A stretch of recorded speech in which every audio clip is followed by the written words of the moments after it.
back to sleep, don't mind yourself. Both hands on your head. When you dream, you're by yourself. Don't know the streets where you'll find yourself. Go back to sleep, don't mind yourself. Both hands on your head. Both hands on your head. Money's talking while hunger prays. Bunch of Nazi-loving child fuckers run the state. 911 is on some 1-800 CIA, and plastic pundits pump your trust and fund your shallow graves. It is malice just for malice sakes. Congress houses wealthy corpses, breathing hexes, arming forces. Been spilling out 1 million greedy snakes from all their orifices. Coursing down the Congress floor, across the aisle, out the door to curse 1 million more before they've run their bloody courses. Clip your wings like Klippenstein, then out and burn your sources. God collapse at times is hard to witness, other times it's gorgeous. There's something satisfying in the act of watching something greedy choke upon the very thing on which it gorges. And there is something humbling, blooming in the thought that once the dust is settled, mine could be the hand that clears the moss and lights the torches. That mine could be the voice that wakes the very fucking orchids. Mine could be the words that stir the armies in the orchards. Then all the lowliest of roots, I'd be the one to call them forward. Let the very earth be witness first to see the fascists flail and flounder when they learn they're truly cornered. Once they learn the class war is boiled down to looters versus hoarders. Let the earth absorb their meager worth once they've been quartered. Laugh and say I only followed orders, kinda like the guy who flew the drone that leveled doctors without borders. When all the classic Clinton morals launched a couple wars and off the books 12 more. And so Congress opened up the store and moved 250,000 mortars. And bombed allegiance out of those who wouldn't kneel before us. And now the stage is set and we're the starving chorus, who hunger not for justice but those leaders that ignored us. Who hunger not for justice but those leaders that ignored us. Go back to sleep, don't mind yourself. Let what you've seen rewind itself. And when you dream, you bind yourself. Both hands on your head. Both hands on your head.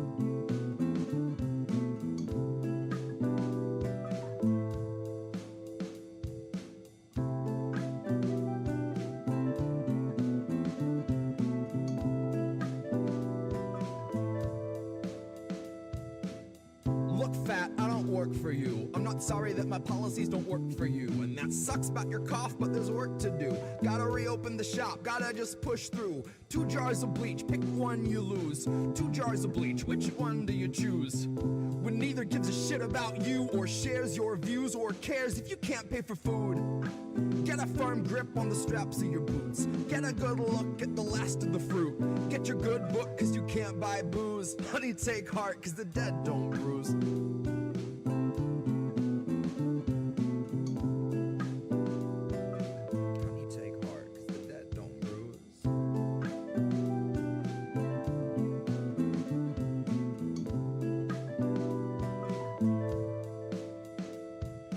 bit about me. I don't believe in God, right? That said, I'll be praying on debate night. Joe can't speak right.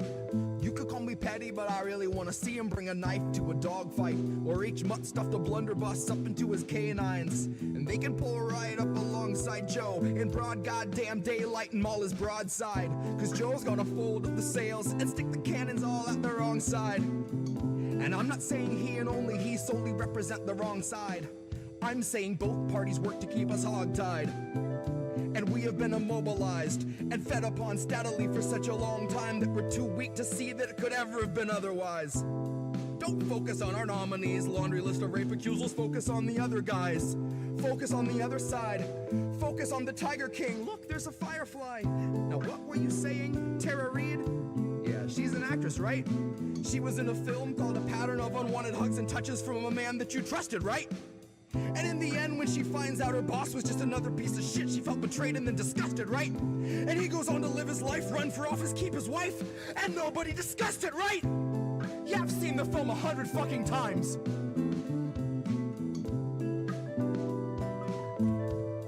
I've seen the film 100 times.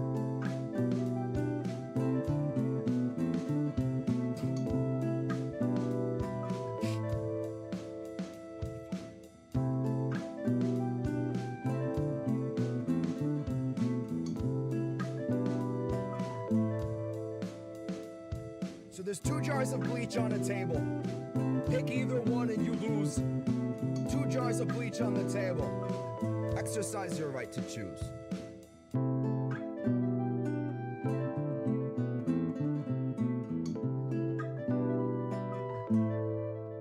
I don't believe in God, right?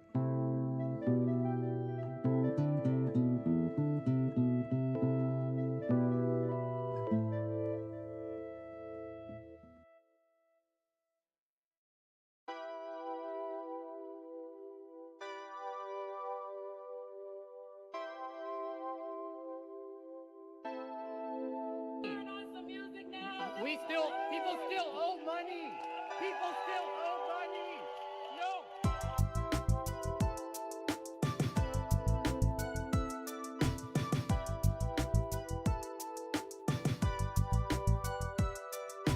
People still owe money. People still owe money. It looks to me as though you learned to love your prison. I guess you'd say you made it your own. Such a difficult decision.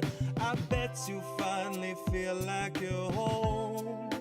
Home. Right in the center where the halves meet. You were proud of incremental half speeds.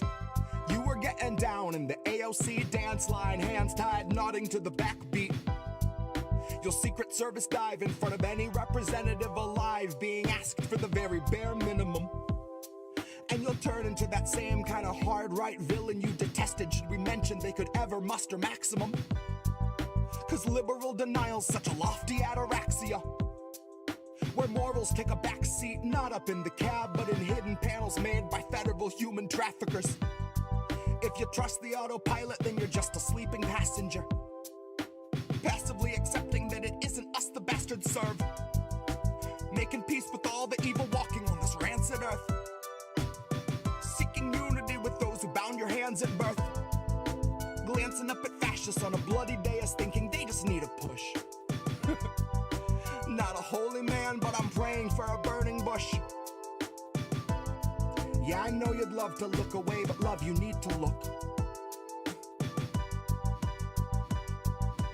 There are many massacres the country manufactured that will never make the books. Now here's your fucking hook.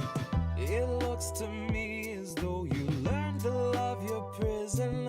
I guess you'd say you made it your own. Who knew that freedom's such a difficult decision? I bet you finally feel like you're home. Home. Home on the range of excuses. Justify some fracking, water down pollution, paint a fresh coat of bipartisan charm over backroom collusion. Your consent is being manufactured by illusions, marketing executives in federal seclusion, working day and night to keep you just the side of lucid. And to beat down for calling out abuses. So fuck all these progressives who can speak on revolution once they empty all your powder out and spit on all your fuses. I prefer to judge a leader not by quality of tweets, but the six-figure book deals she chooses. Donors he betrays, and donors that he'd gladly take a bullet before he refuses. Slogans he reuses, buzzwords he produces, then he spews like mucus. Well, two can play at that. So here's the inner dialogue of every time I snap, and it's fine-tuned to ruthless. And saying politics are useless. Just a bunch of loose lips tweeting cute shit, power suits, taxpayer booze trips. Bunker at the ready when the shoe flips. And there will be no news clips. There will just be... People still owe money. People still owe money. No. It looks to me as though you learned to love your prison.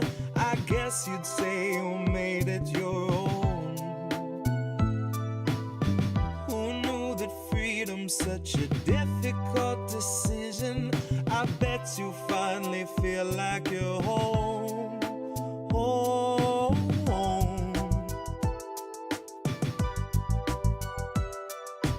People still owe money.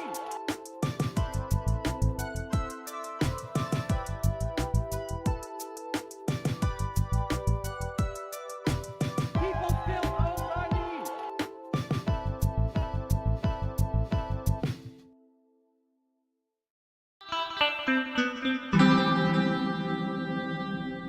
Who are these people? Who are these rumble? What? Reef, turn your camera on. No. Oh, we're going to be too. Hey, there he is. What's up, everybody? We got a whole lot of green tonight. Green. I had it What? on, but he made us move rooms. Indy's fault. I just realized that. Okay, so yes, this is How Do We Miss That? Hi, everybody. Hi, everybody. Hi. I'm going to steal Jesse's line. Sunday night, INN, you know the thing, 10 p.m. You know the thing. No, we're not going to do that anymore. He's gone. Thank goodness. Oh, my God. Thank goodness.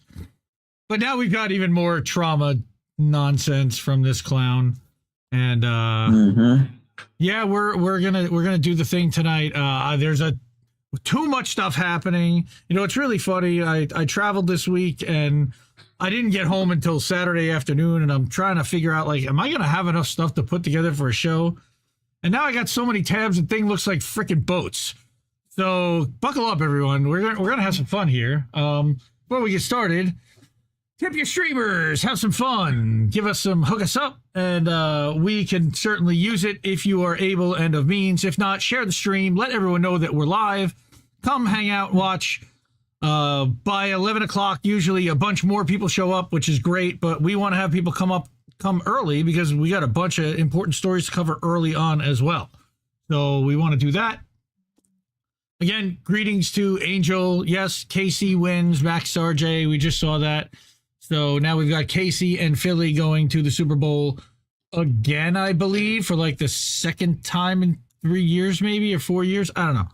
KC, I think they're going for the three-peat, and it's NFL. Who gives a shit about millionaires playing for billionaires? Millionaires playing for billionaires. All right.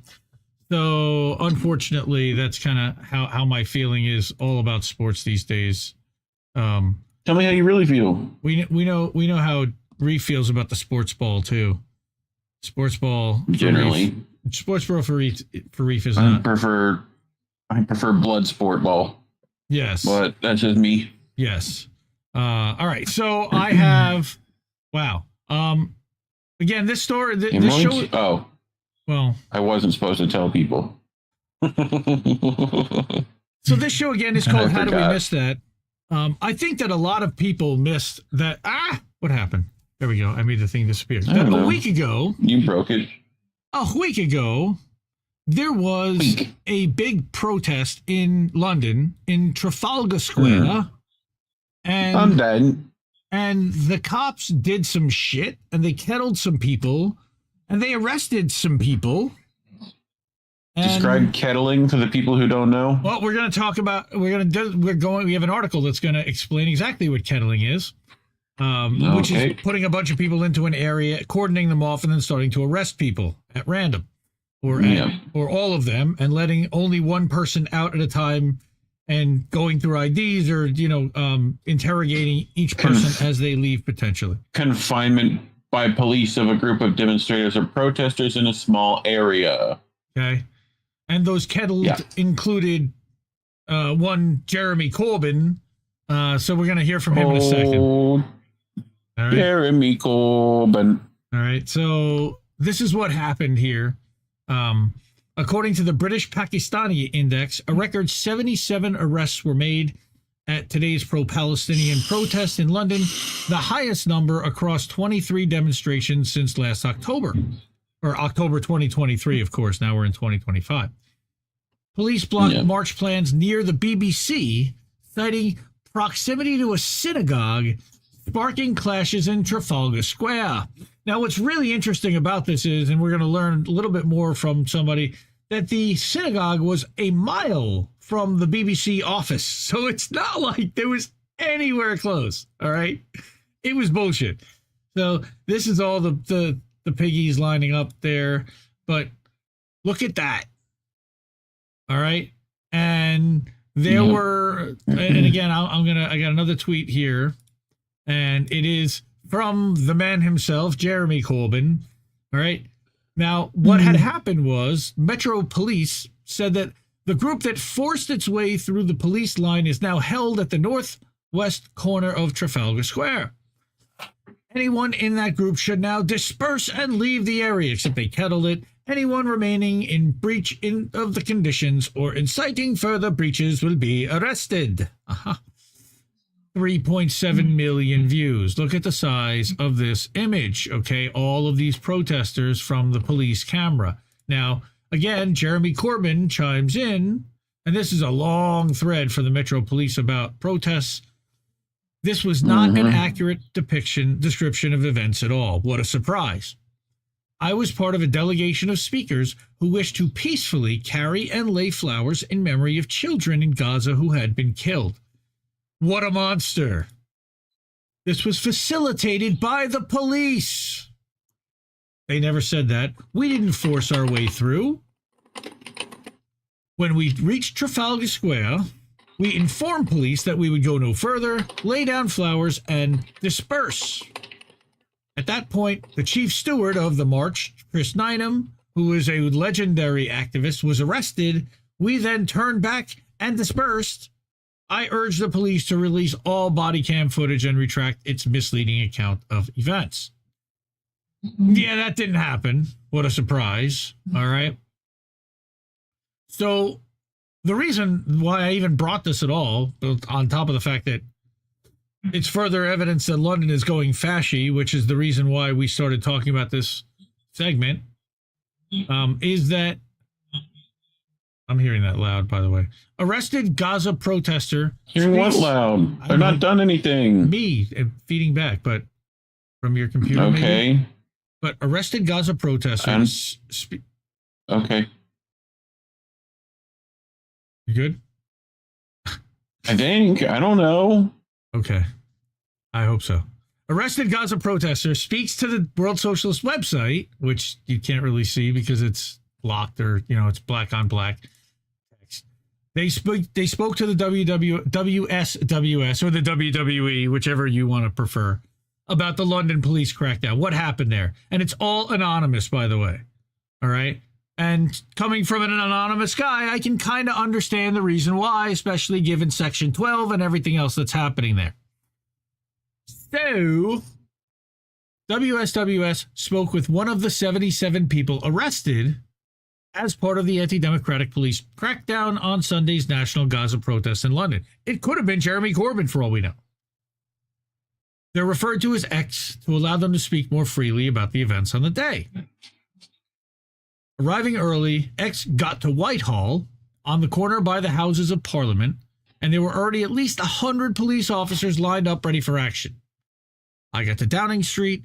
There was a big crowd of protesters just to the right of Downing Street entrance. That's where their Parliament where the prime minister resides or whatever, where his office is, there were barriers already being put up around them. That's these. All right. And you can see like barriers of cops too. Right. Right. I was talking to someone, and 10 minutes later, by the time I realized we'd essentially been kettled, contained in an area, already in that little corner, except for a filter in and out, pretty much one by one. So already people were starting to get in quite a lot of distress, especially the older protesters, because they'd never been in that situation. And then later on that day, those barriers were dismantled, and then they'd be put up somewhere else. So it felt like the police were completely controlling the situation, which, of course, they were. Wherever people went, from the top of Whitehall looking down, you could see that they were basically trying to separate the groups, as would be their normal procedure. When the rally started, it seemed to be a bit more open. There seemed to be fewer barriers, but there were already arrests happening. There were the blue vest coppers everywhere. There were general police everywhere. There were police right at the top of Whitehall, already closing it off, so you couldn't get to Trafalgar Square. So we were contained. In all the side streets were police vans at the end of them. So, yeah, you're trapped now. All right? You went there to lay flowers, and now all of a sudden the cops have got you surrounded. Pointing out a change in how the protesters have been policed, X said, quote, since the summer of the election in 2024, the police presence has massively increased. They banned us from congregating on the green outside the House of Commons. That was as soon as Sir Keir Starmer became prime minister. All right. Since Starmer got into power, the police have changed every single route. Well, we know why. Because he's ranked as the 49th most influential person in Zionism, because he sleeps next to someone who is very influential, and he is the prime minister.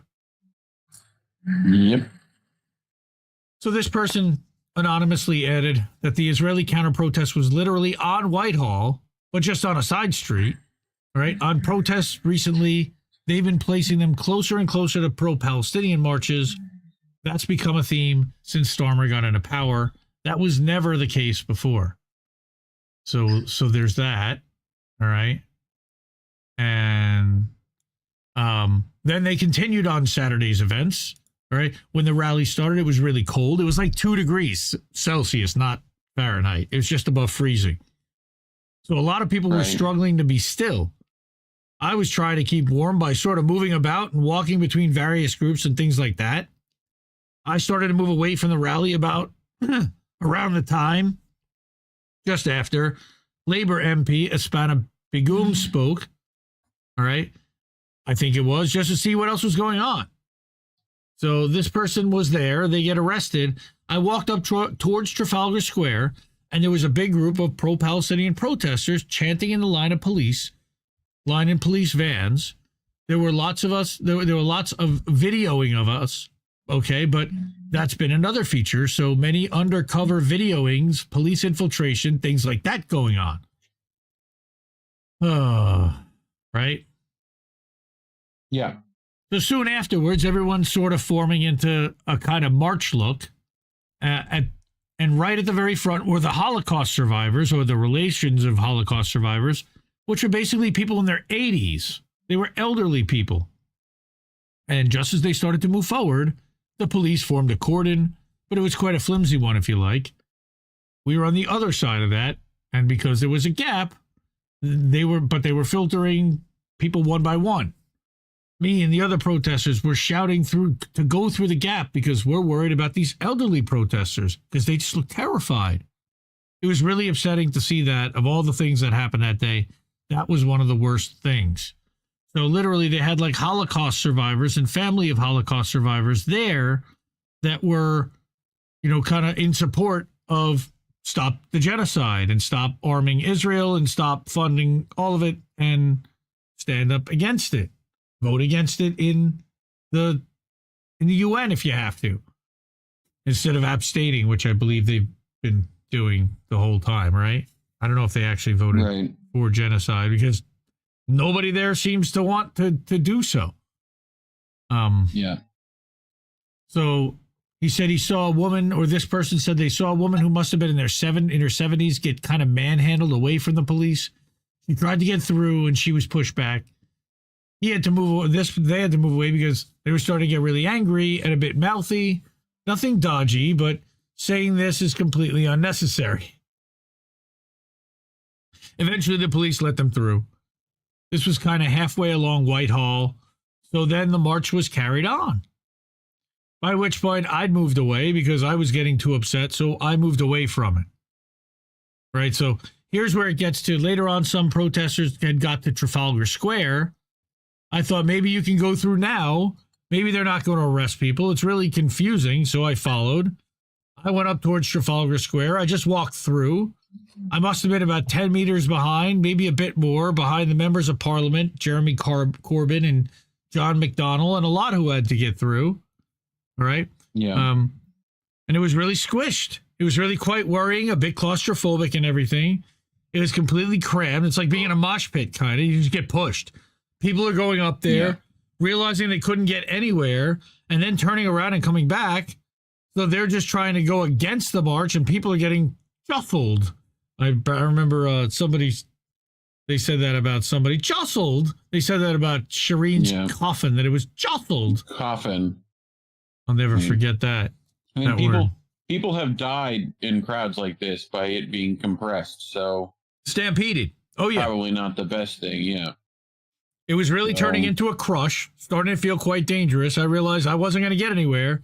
They were telling people to sit down. I thought, we're sitting ducks here. I was told to move and literally arrested 30 seconds later.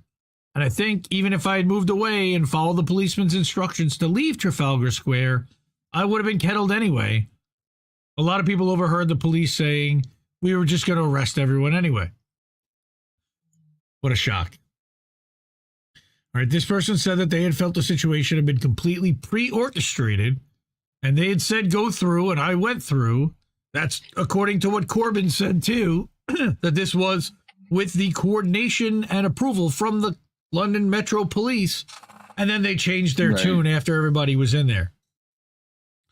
There were no police stopping me to get on. That was the tune from the start, and they just let them do it anyway. Right. Maybe they're not arresting people. Maybe they've allowed us to protest, only to find out that it was all part of the trap, which included their own members of parliament. That's insane. Like, it really is. Their own lawmakers are saying, yeah, this is wrong and we need to do something about this, and I support these people, and they're getting arrested too. Okay. Spending 19 hours in a cell, this person had to ask 7 times before they got legally allowed a phone call at 10:40 p.m., by which time that person was asleep and had to, that person and the person arrested had to leave a voicemail. They also had to ask for toilet paper 4 times before getting any. That's disgusting and debasing and done intentionally to try to, remove people's humanity and make them kind of beg for the basics. Disgusting. What pigs do. All right. Disgusting. When they put me in and I said, well, can I have my calls, like to my solicitor, my personal call? They were like, we're just about to do handover, so it'll be about 45 minutes. It was constantly, in about a half hour. It was like that the whole time. For 19 hours. All right. There's been nothing in writing about what I'm charged with, of course. There's some confusion. These are things that have only been told to me verbally at the time of my arrest, released on bail. So something's written somewhere. All right. I've got to return for an interview in about a month's time. And I'm banned from attending any protest within the Greater London Ring Road until I've had my interview. And this is the big thing right here. Which is, I just don't, how do they even justify that? This is what they've been doing to the journalists. This is what they've been doing to the activists. They've been muzzling them. They've been banning them. They've been preventing them from speaking out and gathering groups to speak out on behalf of the Palestinian people who are being exterminated systematically. Say how do the police, like, individual police, I get that your bureaucracy is fucked, but individuals, I don't know how you're letting this happen. You know? Well, like, they were selected, remember. You're doing their dirty work. You can not. Remember that they were selected, and why. They went through a strict vetting process. Okay, summing it all up, it was terrifying and humiliating, and it's a massive spanner in the works for people like me who are renting, who are in precarious employment or non-employment or things like that. It's a life changer for us. And I think one of the upsetting things, for example, none of the media really mentioned the 77 arrested. They just talked about the chief stewards, which is Chris and Corbyn and the members of parliament. There's 70 plus people like myself who don't have a lot of money or political weight or any of the gravitas and are at risk of just being forgotten about. People are going to get evicted. People are going to lose their jobs when they don't have very much already. And within a half hour of being in that cell, they were more determined than ever that in their life to do it again. I'll fucking do it again. Right. I'd like to look into, like, free speech laws in the UK. I know there have to be something, you know? Well, like, not like here. I know that they don't. Yes, but obviously there still has to be, like, some parallels that you should be able to use to fight this. But all right, I was remembering all the time. It's about Gaza. It's about them. The reason I go to the London ones rather than my local ones is because they're the ones that get on TV. And the most important thing is not forgetting about it, not letting it go under the radar. We're not stopping. Fuck yeah. But neither are the London police, unfortunately. All right. Journalism is not a crime. Once again, Richard Medhurst has been muzzled since August. He was arrested at Heathrow Airport, as you can see here, under the Terrorism Act, Section 12, because of his reporting. All right. He has been silenced from doing further reporting about Gaza. And, you know, if he says that he supports any organization that they deem to be terrorist, he's then also a terrorist. So he has to be very careful about how he reports and what he says and the like. But what he says here, just yesterday, I noticed a tweet last night. The police are, again, seeking to extend their terrorism, quote unquote, investigation against me by another 3 months until May 2025 at least, which means that he's further muzzled until then. Because they can keep kicking this can down the road and keep him effectively silenced for as long as they want until they dismiss the investigation, complete their investigation, arrest him because they have collected XYZ. But remember, the reason why all of this is happening is because he won't unlock his phone for them and they can't get into it, allegedly. Yeah. Or they can at least force him to willingly unlock it for them, which may be exactly the reason why they're punishing him, to set an example to everybody else who won't do that. All right. So that's Richard. Solidarity with Richard. Of course, Indie Media Award honoree in the inaugural class, one of the top guys, you know. Now, another top Indie Media Award honoree that I caught this week, you may or may not know this outlet, Declassified UK. I know you do, Reef. Matt Kennard is one of the co-founders along with Mark Curtis. They're doing some restructuring. Matt left. Mark is really taking over the reins, and he's bringing in further more new people. John McAvoy has been there for a while, but he's now stepped up. I believe he's now managing editor. But he was in London. Yeah. And this week, or last week, just this week on the 22nd, caught a high-ranking Israeli military delegation who tried to quietly visit London, but got caught outside the Ministry of Defense having a secret meeting. And they basically asked this guy, hey, are you guilty of war crimes? All right. Are you a war criminal?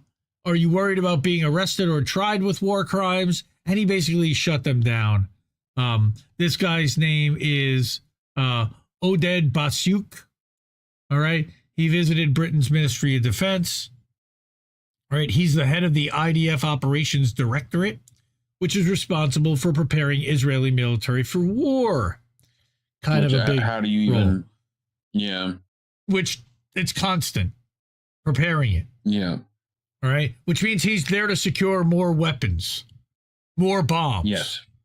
All right. Yes. The unit works alongside the IDF's regional commands as well as the Air Force and Navy. Basyuk was on the ground in Gaza during Israel's most recent onslaught and presided over decision-making on last year's offensive in southern Lebanon. Now, this article is a little bit long, but I think it's really important because it also talks about, so this is where he's challenged, and are you a war criminal? I think it's short. Yeah, it's 20. It's a minute 27. We can play this. General Basyuk, what did you discuss with the MOD? Are you worried about the ICC investigating you for war crimes? Are you a war criminal, General Basyuk? Are you a war criminal, General Basyuk? Thank you. Yes and yes is the answers. I don't think he's worried about being arrested for war crimes there. Yeah, I don't think he's worried about Are you it. worried about being investigated by the ICC for war crimes? No. I just filmed the Israeli General Oded Basyuk, who was the operations lead in Gaza in Israel's 50-month brutal genocide in Gaza, walking into the RUSI building behind me on Whitehall in London. We've heard that he was at the Ministry of Defense earlier, along with a delegation of about 7 or 8 Israelis, including generals and other military officials. I tried to put a few questions to the general in front of the building here. He wasn't keen to answer any. The RUSI security slammed the door in my face. So clearly they're trying to keep secret why the Israeli general's here and who he's meeting with. Mm-hmm. All right. Again, shout out to Wasn't it in England when people were throwing milkshakes at people? Can we bring that back? It was England? Okay, maybe. Shout out Declassified UK, great outlet, really. Good journalism, good reporting. They also have been reporting on the spy flights. Okay, and that's something else that it goes into is the depth of the UK military collaboration and how long it's gone back and forth. And that Starmer spoke on the phone with Netanyahu just the other day. All right, and they're having close cooperation, of course, with a war criminal who's wanted by the ICC. That's Keir Starmer is doing that. Said that the prime minister raised the issue of the weapons export licenses to Israel that have been frozen, with Starmer responding that an evaluation of the issue is being carried out. Sure it is. How much is going to end up in his bank account? That will make sure that it gets the way that Israel wants it to go. They're buying our Congress too, and I have a report on AIPAC later to talk about that. But this raises the prospect that the UK government will resume lethal arms exports to Israel should the ceasefire hold. All right, that's what is effectively coming. Again, Declassified UK reporting this, talking about the operations directorate and what Basyuk was responsible for and what that directorate has been responsible for. All right, that they are training with the 77th British Army Brigade Barracks, which conducts psychological operations and social media to help fight wars in the information age. How about that, Reef? Sounds familiar. All right, specializes in non-lethal forms of psychological warfare, such as cyber attacks, propaganda activities, and counterinsurgency operations online. Damn. Okay. Interesting. Now, what's interesting, though this trip was canceled, it still exposed that the leaked Israeli documents demonstrate how cooperation between the IDF and the 77th Brigade continued through 2018 and 19. Right? This has been going back a decade. Declassified also revealed how the UK government developed a secret defense plan with Israel, codenamed Project Hez UK, in 2019 and 20. All right, so original, these names. The project's goal was to counter the destabilizing regional activity of Iran and Hezbollah through enhanced UK-Israel intelligence collaboration and increased military cooperation. How's that? Not so posh, right? Pretty good. Thank you. No. So again, that was written by John McAvoy over at Declassified, and the video was over by Alex, who had actually confronted the Israeli dude. So, holy crap, what the hell's going on in the UK? They're going fashy. All right, that's that segment right there. So we definitely don't get monetized for stuff like that. So if you are able to, and of means, we could really use your support. Thank you so much. Really appreciate it. If not, share the stream. Tell your friends. We're live on 6 platforms, maybe even 7 right now. We're live on YouTube and Rumble and we're not on Rockfit. Odyssey, BitChute, Kick, Twitch, and Elon's bullshit platform that he used to call Twitter, and now he likes to call a single letter. I don't want to call it. But anyway, the way that you can support this network financially the best and leave us a tip would be to give us a Cash App that takes no fees or very minimal fees whatsoever. Ko-fi takes almost no fees whatsoever. PayPal is small. And then you could also subscribe to the INN newsletter. That uses Stripe, and we talked about Stripe last week. I'd prefer that we not use Stripe if we didn't have to. But whatever you guys are, whatever everyone is willing to do, guys, ladies, everyone, for real, thank you. Really appreciate all the support we could possibly get. All right. So, Hamaste. We've got Steve Gill there. How you doing, brother? We got Natalie Williams. How are you? Good to see you. All right. Angel Rivera. The UK does not have a First Amendment like the US has, so they don't have to justify it. Yeah, they do have some kind of protectionism laws for journalists and whatever, but they still also have to play within certain guidelines effectively. So anybody over on the Rumbles, rumble.com/c/Indie News Network, we're live over there. We're live over on Odyssey. Again, we're live over on kick.com/Indie News Network, INDIE News Network. So we've got the UK going fascist. So that's fun. All right. But we also had, of course, we're going fascist too. And we had already been, but it's further sinking daily into fascism now that we've got that many billionaires running the country for real and in the government directly. But also it appears that we are abandoning, quote unquote, Ukraine. Now, we know that it's not going to totally be. All right. We know that effectively what this means is that we're moving on. All right. And Zelensky is going to be a very sad boy. All right. Maybe.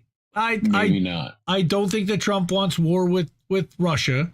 I think that he's got hawks in his cabinet that do. He's got hawks around him that certainly do. All right.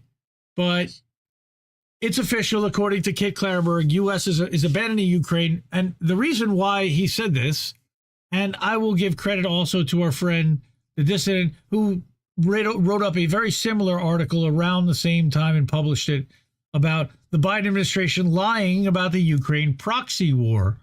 Okay. That they knew that Ukraine would lose it from day one. And now we are admitting that and effectively moving on. So again, this is from Indie Media Award honoree Kit Clarenberg, class of 2022.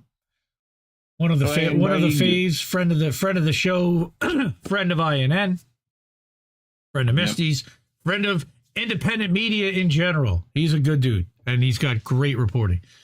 So what he says here was that on January 19th, Time Magazine published an astonishing article. All right. By the way, Active Measures is his podcast with and his show with Alex Rubenstein, Clarenberg, and Rubenstein. If you have not seen that, you're missing out. Fantastic freaking show. Unbelievable. And I think they talked about this, but they're not the only ones. And that's why, I don't want them to be the only ones. So I want to give a shout out to Kit's work. So Time Magazine published the astonishing article, amply confirming what dissident anti-war academics, activists, journalists, and researchers have argued for a decade, that the U.S. always intended to abandon Ukraine after setting the country up for proxy war with Russia, and never had any desire or intention to assist Kiev in defeating Moscow in the conflict, let alone achieving any of its maximalist aims of regaining Crimea and restoring the country's 1991 borders. Yeah, right? All right? To have a major mainstream outlet finally corroborate this indubitable reality is actually a seismic development. All right, this is what KIT means. So, there's even more. The Time article's brief first paragraph alone is rife with explosive revelations. It notes that when the proxy war erupted in February 2022, then President Joe Biden set 3 objectives for the U.S. response, and Ukraine's victory was never among them. Oh, man, did they get played. Moreover, the phrase oft repeated by White House apparatchiks that Washington would support Kiev for as long as it takes was never meant to be taken literally. Instead, it was just intentionally vague news speak with no vague news. I like that. Right? Vague news, right? With vague no news, implied time frame. No implied time frame or even desired outcome in mind. What's a win? Eric Green, a member of his National Security Council who oversaw Russia policy, those guys did real well, states that the U.S. deliberately made no promise to Zelensky, Koki Smurf, to recover all of the land that Russia had occupied since the conflict's inception, and certainly not Crimea or even the breakaway Donetsk and Lugansk republics. Those are gone. Those are gone. Those were already determined, gone in February 2022. He said the White House believed doing so was well beyond Ukraine's ability, even with robust help from the West. It was well understood such efforts were not going to be a success story ultimately for Kiev if tried. That's a great quote. They were not going to be a success story ultimately. As a way to gloss that over. How many people would be murdered as a result of that? All right. According to Time, the Biden administration's 3 key objectives in Ukraine were all achieved. Come on, that's why we're getting out, because we're done. We did what we wanted to do. Did you know that, Reef? We achieved our goals. What was the goal? Well, there were 3 of them. Okay. All right. So, nonetheless, success on these fronts provides little satisfaction to some of the former president's closest allies and advisors. Like the entire Ukrainian population. Some of them. All right. Green was quoted as saying Washington's purported victory in Ukraine was unfortunately the kind of success where you don't feel great about it due to Kiev's suffering and so much uncertainty about where it's ultimately going to land. Maybe like Libya-ish, with Nazis taking over the country within the next 3 years would be my prediction, but I'm just speculating.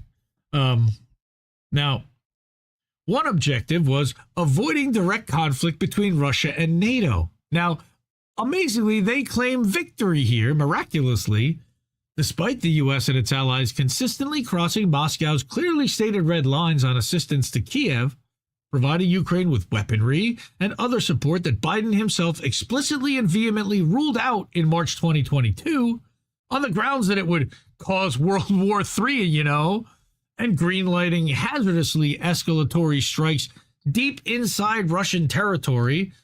So far, all-out hot war has failed to materialize. Oh, let's not forget about what was the irradiated oh God, what the hell was it? The shells that had radiation stuff in them. Yeah. All right. On this front, perhaps. Uranium. Right. Thank you. I couldn't. Thank you. You're welcome. That's why you're here. Thank you. You do that for me sometimes, I remember too. some things. Yeah, I remember some things. When I'm riffing, occasionally. Forget it. He's going. I feel like I'm doing when the Germans bombed Pearl Harbor. No, I know that's from. It's misinformation. Don't take me down, YouTube. That's a line from Animal House. Come on, it's a joke. Yeah. All right. Now, one objective again was avoiding the conflict. The president triumphed, kind of, even though we did everything to try to provoke it. But I guess we didn't have an all-out direct conflict between NATO and Russia yet. That still might happen, and his provocation certainly would cause that. However, another one of the objectives was for Ukraine to survive as a sovereign democratic country free to pursue integration with the West. This prospect dwindles daily as the proxy war's front line teeters constantly on total collapse. Kiev is facing an eventual and seemingly inevitable rout of some magnitude, with the conflict likely settled solely on Russia's terms, and Zelensky, or whoever replaces him, having no negotiating position to speak of with Trump. All right, Koki Smurf is really crying already about money, and we need weapons, we need men, you need to send us 200,000 fighters. I don't think so. In December 2024, Empire House Journal Foreign Policy, that's garbage, right? Empire House Journal, even openly advocated cutting Kiev out of eventual peace talks. It's not Kiev you have to worry about anyway, it was the Brits, and that's what he's going to say. Biden also wanted the U.S. and its allies to remain united. It is in this objective that most obviously failed, and quite spectacularly. As that journalist, Kit Clarenberg, again Indie Media Award honoree, member of the Grey Zone UK, repeatedly documented, British intelligence has consistently sought to escalate the proxy conflict into all-out war between the West and Russia, and encourage Kiev in its maximalist aims to the extent of covertly plotting grand operations for the purpose and training Ukrainians to execute them. Hello, Nord Stream, Kursk Bridge, etc., etc., etc. London's overriding ambition, per leaked documents, is to, quote, keep Ukraine fighting at all costs. It's not us, it's them. They want this. Why? The Western media has acknowledged Ukraine's calamitous August 2024 invasion of Russia's Kursk region was, to all intents and purposes, a British operation.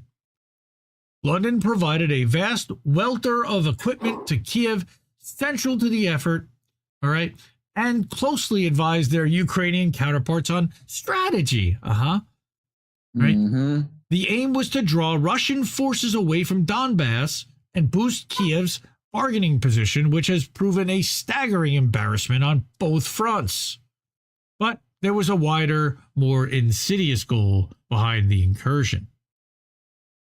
Britain openly and eagerly advised its fundamental role in the Kursk misadventure to bolster public support at home for continuing the proxy war, and to persuade key allies to do more to help. In other words, to normalize open Western involvement and create the direct conflict that the Biden administration was so keen to avoid. So London was also at the forefront, we said, of pressuring NATO member states to permit Ukraine to use foreign supplied weaponry like, the depleted uranium and material inside Russia, which could likewise produce their long-sought hot war against Moscow. Yep. All right. Several Western countries, including the U.S., have offered such authorization. That alone is worthy of Russia attacking us if they wanted to. They are justified at that point. Yes, Russia has consistently... I certainly hope not, but it wouldn't shock me. All right. Russian scum. Where's that clown? I'm waiting for you to play that stupid soundbite. All right. Yet Russia has consistently responded to strikes deep inside its territory. Scum. Thank you. With heavy-duty counterattacks, which Kiev has been unable to repel because they don't know how to defeat hypersonic missiles. It's kind of a problem. We don't either, by the way. But they stole that from us. They stole it from us, Indy. They took it up. They took ours. We totally have them. They took our germs. We use them all the time. They took our germs. They took our missiles. It's our idea. They took our idea. Well, they do that all the time. They do that, and we take theirs, and that's how it works. All right. What am I gonna do? Exactly. Bitchute. By the way, I found something with that in it the other day. I was like, oh my God, they're back. Did you? Oh, yeah. They're back. Right? In November 2024. All right. Oh, what did I miss? Meanwhile, London's invitation to its allies to become more overtly involved in the proxy war was evidently rebuffed. They said, fuck that, especially Germany. I hear Pupper's barking, so he's got to go take care of that. He can still hear us. All right. But in November 2024, too, not November 2nd, but in the month of November as well, pro-government outlet Ukrainska Pravda published a startling investigation documenting in forensic detail how the October 23rd through June 2024 Krinky operation was, a la Kursk, essentially British. No, come on, you don't say. Never spoken of by Ukrainian officials today, the 9-month effort saw wave after wave of British trained and equipped Marines attempt to secure a beachhead in a river-adjacent village in Russian-controlled Kherson. Poorly prepared, many died attempting to reach Krinky due to relentless artillery, drone, flamethrower, and mortar fire. Could you imagine being set up and sent on a beach being fucking fired on by flamethrowers and flame-throwing drones? Jesus Christ. Mm-hmm. Of those that survived the night... do it, baby. Wait. Of those that survived the nightmarish journey, most of them were then killed under a constant and ever-intensifying blitz in marsh conditions. Ooh. Russia's onslaught grew so inexorable, evacuating casualties or providing forces with even basic supplies became borderline impossible. All right. This is from History Legends, a pretty large channel about what happened there. Krinky. Survivors of the Krinky catastrophe, one of the absolute worst in military history, all right, who spoke to Ukrainska Pravda, revealed that it was hoped that the beachhead would be a game changer. Wait, you ready for this one? Opening a second front in the conflict, allowing Kiev's invading Marines to march upon Crimea, an all-out victory in the proxy war. All right, I love this line. They hope to recreate the June 1944 Normandy landings D-Day. Where they just sacrificed like 97% of the guys there to get 17 guys through. Yep. It's all too easy to envisage British intelligence filling the heads of their Ukrainian trainees with such fantasies. Instead, they all got mowed down because it isn't 1944. Also, it's just a highly misunderstanding of the D-Day landing. We're going to take that beachhead. The smallest, the beachhead that's the least defended. That we completely tricked them to thinking we were going to go to the most defended area. No, now it's just into the most defended area and see if they can make it. What? All right. So, right. Fast forward to today, and Britain and France are openly discussing sending peacekeepers to Ukraine to help underpin whatever the post-war settlement emerges between Kiev and Moscow. This is after last February, about a year ago, French president at the time, Emmanuel Macron, suggested formally deploying his country's forces to Ukraine to halt Moscow's advance. That was rebuffed quickly. The proposal was summarily dropped and forgotten when, oh yeah, Russian officials made it abundantly clear that each and every French soldier dispatched to the front line would be killed without hesitation, and Paris could become a former belligerent in the war. Yeah, Macron, he's a banker and a neolib. He does not take kindly to being threatened by KGB ex-spies like Putin, who've been president of his country for 30 years now, almost. All right. It appears that the peacekeeping plan, quote, in quotes, is likely to suffer the same fate. On January 20th, coincidentally or not, the day of Donald Trump's inauguration, CIA created Radio Free Europe published an explainer guide on why sending European troops to Ukraine is a non-starter. Among other things, as the Russians are unambiguously winning, they are unlikely to offer many concessions, particularly allowing foreign soldiers to occupy Kiev's territory. Furthermore, as a permanent member of the UN Security Council, Moscow can block any peacekeeping mission. So forget UN peacekeepers right there. All right. You think that Putin's going to allow UN peacekeepers into Kiev when all the rest of them are from NATO? I don't think so. As if the message to London and Paris wasn't emphatic enough, 2 weeks earlier at a press conference at Mar-a-Lago, Trump made numerous comments reiterating his commitment to ending the proxy war. Now, we've seen that that may not be completely true, but so far it seems so. We're going to have to settle up with Russia. Russia. All right. Notably, I know you think, we got to ask the Russians. Let me call the Russians to help. There you go. Notably, the president sympathized with Moscow's written in stone determination that Kiev not be enrolled in NATO and warned that the situation could escalate to be much worse, and stated his hope that the conflict could be wrapped up within 6 months.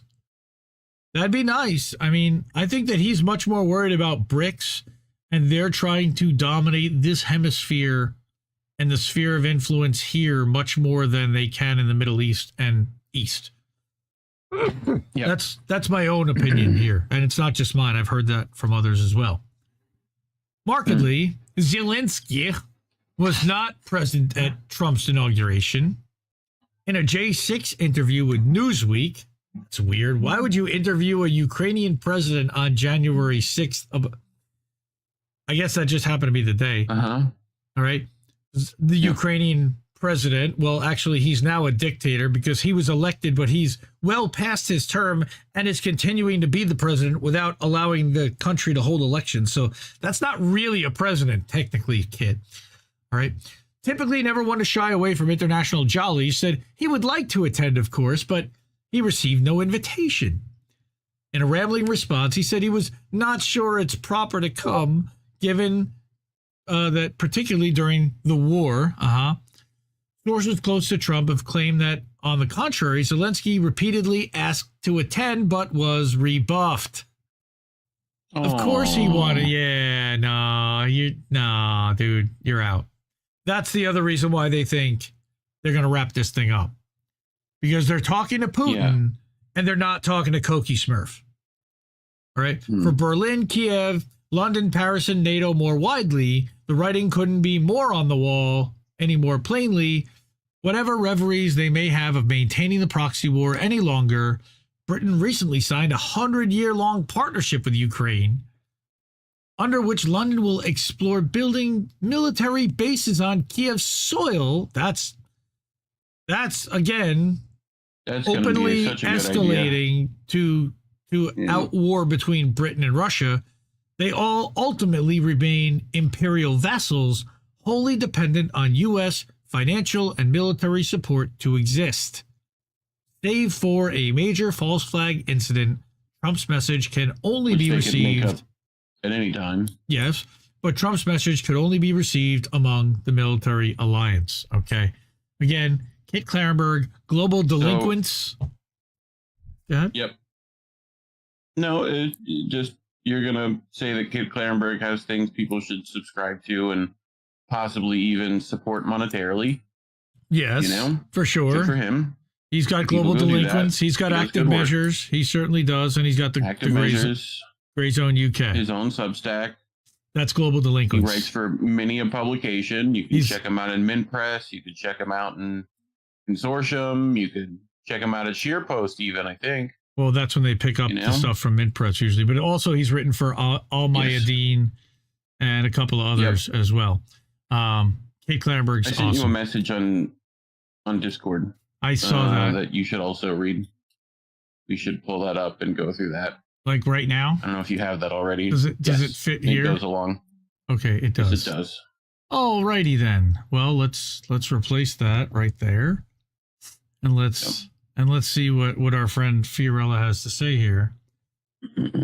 Breaking news, breaking. Ukrainian media outlets have recently highlighted a proposed Trump plan for resolving the ongoing conflict soon. However, the plan is similar to what Trump's reportedly suggested and comes as Lukashenko has said there would be an end to the Russia-Ukraine war this year. However, this plan, referred to as Trump's 100-day plan, has not been officially verified but aligns with previous statements made by Trump and his advisor Michael Kellogg.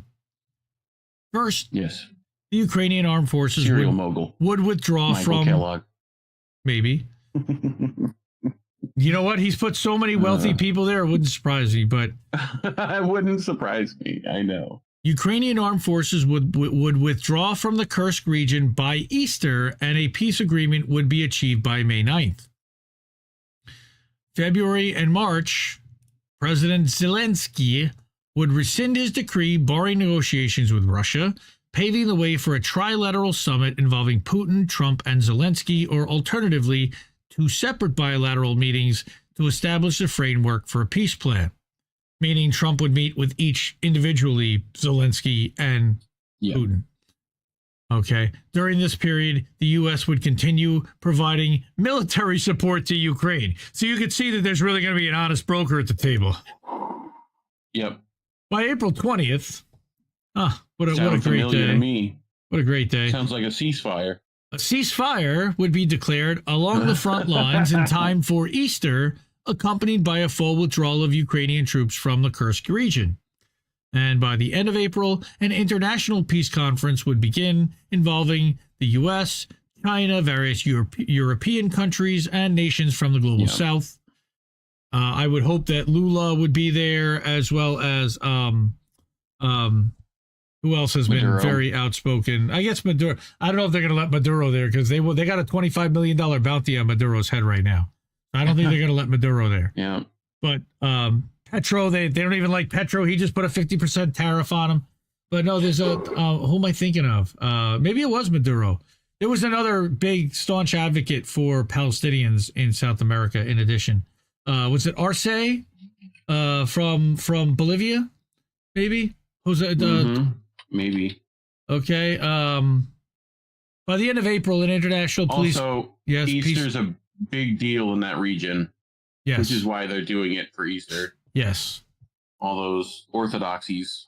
All right. We're going to get the end of the war formally. Martial law and mobilization in Ukraine would be lifted. And then between August through October, Ukraine would have to hold elections. So Koki Smurf will be gone because there's no way he's going to win after all this. The peace agreement would require them to remain. His place, though. It would require them to remain neutral and not join NATO, but would work toward EU membership by 2030, with the EU committing to cover the costs of reconstruction. Why? They destroyed the freaking Nord Stream that cut off all the gas into Europe, that raised the price of LNG for everybody else there. Yeah, but they're saying the EU, I mean, since they're partially responsible for this. Well, and public-private partnership, BlackRock's getting in on that reconstruction effort. You betcha. All right. Ukraine would have to relinquish any claims to territories currently held by Russian forces, and some sanctions on Russia would be lifted immediately, with others following within 3 years if the agreement is adhered to. What? 3 years? Why? Additionally, why? Why? Additionally, the plan includes provisions allowing... Why? Yeah, why? Right? Provisions Why? allowing pro-Russian parties to participate in Ukrainian elections, as well as an end to the persecution of the Ukrainian Orthodox Church. So they're not going to ban Russian language anymore? Huh. Yeah. The contentious issue of a European peacekeeping contingent would be addressed separately. The last point could make or break this. So here's Fee's analysis. This is like ceasefire on Gaza, brokered by Hamas, Qatar, and the U.S. and Israel. A disaster and darkness to come for Russia in the long run. Anyone who thinks Trump came up with this now doesn't get what's happening. No, he didn't. Of course not. This plan has been in place since before Syria fell. Yep. As Clarenberg just told us. Right. Trump's the guy to lead it now, but there's confirmation about deals made during Doha. If true, which I believe the version of this is, the State Department and intel apparatus has brokered a deal long before the change of face, and it's likely Russia will accept it if it guarantees security. We heard about this in April, May of last year. Yeah. There's a reason that Lukashenko is so confident about Trump ending the war this year, why the U.S. dropped their preview of Belarus's elections, but Europe kept them, right? And why Belarus's foreign minister met with Jabroni, and why all of this is happening now. Don't forget about Syria, which is a linchpin to all of this. Yeah, She says, I sincerely hope I'm wrong, and Russia won't fall for the mistaken idea that things will be different under this phase of the empire, because of it, we will see this war end now, only to be brought back later. They've done it too many times before.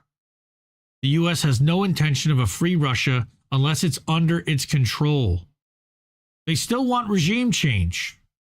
That will not change until the entire government as we know it changes and the empire falls, much like Israel. Interesting. In the short run, this predictably will be viewed as a victory for Trump, and everyone will hail this as a peace negotiation. Belief in him and the establishment will be reinforced. Of course it benefits those of us in Russia. I'm not against peace, but this isn't genuine. It's once again just kicking the can down the road. I don't cheer for manipulations knowing that they're ticking time bombs. Okay, she'll write more on this, but if it happens to breathe and keep it, but if it happens, breathe and keep alert. Things are just starting a new chapter, but the story isn't over, not by a long shot. Ultimately, this signals that the NATO empire is capturing and dividing the non-aligned axis one by one, each works for themselves and not together. Watch them go after Iran, Venezuela, like I said about Maduro as well, right? Cuba also falls in there, and they're going to start going after all of the BRICS nations, by the way, as well. They're going to isolate each one of them. Be like, do you really want to fucking join them and be against us? Is that really what you want to do? Because you want to be our enemy? We can do that. You see what the fuck just happened to you? What happened to our friend? You see what's happening to Yemen right now? You want to be our enemy? See what's happening in Lebanon right now? You may not want to do that. You're not going to be very popular in your country, Mr. President. And that's what happens. We're basically fucking mafia thugs. Thanks, Fee. Again, where are you getting that on-the-spot breakdown analysis other than on the other thing Truthwire? I wanted to add to that was that like they probably will start conflict again there and keep it quieter than they did this time. You know? Yeah, that well, they seems have to happen. It's kind of like at Gaza where they just head over to the West Bank and just don't talk about it. Well, and Israel, the Israel plan is murder all the journalists again, right? So yes, they may end up taking the same approach here. I certainly hope to everything that not, but geez, how are they going to do that? Jeez. But yes, we are heavily censored We are heavily suppressed. That is why I love the 27 of you here on YouTube and the 5 that are watching right now over on in the INN channel. All right. And the 71 watching over on, who's over there? Oh, yeah, over on Elon's magical machine. But yeah, all these amazing people have already supported our network, tipping us, hooking us up with PayPal, Ko-fi, Cash App, a Substack membership, something to help us keep the lights on, keep the restream going, keep the Canva going so that we can make all these graphics and thumbnails and video shorts and clips. We have a new outro tonight that I'm going to debut. Really excited about that. That'd be nice. So Cash App, $, Indie News Network, INDIE. You see it down there at the ticker. You can get to Ko-fi, ko-fi.com/Indie News Network. That shows up in the chat. Or you can !donate. Typing that in the chat will bring up the link to do that as well. So, hi everybody. I'm going to stop and breathe for a second because I know I'm going 1,000 miles an hour. I'm amped up tonight. Bad Cookies over on the Discord. Good to see him. All one same. Intro to the outro. Good to see. Hello. All we one should also same. mention Yes. boats tonight, as we're going to try to do every last Saturday of the month. Oh, or last Sunday of Sunday. the month. Yep. Apologies. Are going to be Rumble only. Uncensored boats. Yeah, we're going to try to make that a thing. We're going to get dirty boats. So go sub to the Rubda channel. The I'm going to Rubda? grab the link for that. No, the Rumble channel on the Rumbles. Ocho. Rumble's on the Ocho tonight. My belly button is an outro. Oh, that's... Well, I was born with an outro, and now it became an intro as my belly got bigger, but that's kind of how it works for most adults. Yeah. Mastermind Hour, how are you, man? Good to see you. Natalie Williams. Natalie Williams has an intro. Everybody needs intro music. I have an intro and an outro. The intro is just, who are these people? Because I walk in going, who are these people? And then I walk out and they go, who are these people? But there's a lot going on with the U.S. committing war crimes when it relates to Israel ongoing. And to learn a little bit more about that, we're going to rely on our friend Dave DeCamp, friend of the show, friend of the network, over at antiwar.com. All right. U.S. private security contractors who operate checkpoint in Gaza. Let me guess who's going to get involved there. I wonder if a guy named Eric Prince somehow will end up involved one way or another. I'm going to find you. He's going to get you. All right. Armed U.S. private security contractors will begin operating a checkpoint in Gaza in the coming days, Axios reported on Thursday, citing Israeli officials. The report said the U.S. contractors will be deployed to Gaza as part of a multinational group that's been established by the Gaza ceasefire deal and is backed by the U.S., Qatar, and Egypt. Private outsourcing of what could possibly go wrong. Initially, this deployment will involve 2 private American companies. God, I seem to recall something like this happening in Iraq a while back, like Blackwater XO. I don't know. The 2 companies are Safe Reach Solutions and UG Solutions, which employ U.S. military veterans. Huge. Well, wait, I'm going to have a little bit of a story about UG Solutions. Actually, I don't know if I have it there. Huge. There was a crazy story by Jack at All Source Intelligence over on the Substacks about that Safe Reach Solutions, all right, which employs U.S. military veterans. The third company is an Egyptian firm backed by Egyptian intelligence. Naturally. Oh, nice. Yeah. The contractors will operate a checkpoint at the Netzarim Corridor, a strip of land just south of Gaza City, where the Israeli military has demolished nearly every building in sight and established military bases. Can you just in a tab pull up like either Hiroshima or Nagasaki after the bombing? Send me a link. Picture of that, because it looks. Send me a link and I'll do that. Exactly like that. I'll find one. Frightening. All right. So continuing on, as part of the hostage deal, Hamas wanted Palestinians to be forcibly displaced, who were forcibly displaced from northern Gaza, to be able to pass freely through the corridor. Israel demanded that its forces must inspect every Palestinian that passes through, and the compromise was for private security firms to be involved. That's the compromise. They've been displaced for 15 months, 16 months. That's the compromise. Private security contractor. Thank you. I'll bring that up in a second. You're welcome. Copy image. Let's open it here in a new tab. Oh, I can't paste it. See that? All right, let's go back to anti-war. You know what? I can do that here and say open in browser. And then I got a link that I can drop it. Copy. Yep, that is correct. Pasta. That's enough. Ooh, that's close. That is a historic photo from Japan. Post atomic bomb. All right. Yep. And let's go back. back. Just want to compare and contrast that with that one. Little too samesies. So, in recent months, the Israeli military has worked to almost completely destroy the northern Gaza cities of Beit Lahia, Beit Hanun, and Jabalia as part of an ethnic cleansing campaign known as the General's Plan.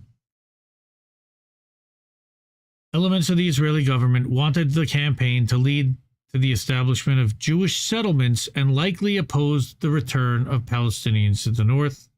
The contractors are expected only to be in Gaza until the end of the first phase of the ceasefire deal, which involves a 42-day truce, at which time Israeli officials, I'm guessing, the IDF would take over, but Israeli officials are threatening to restart the genocidal war, of course, after the 42 days. So, temporary ceasefire, as we had said.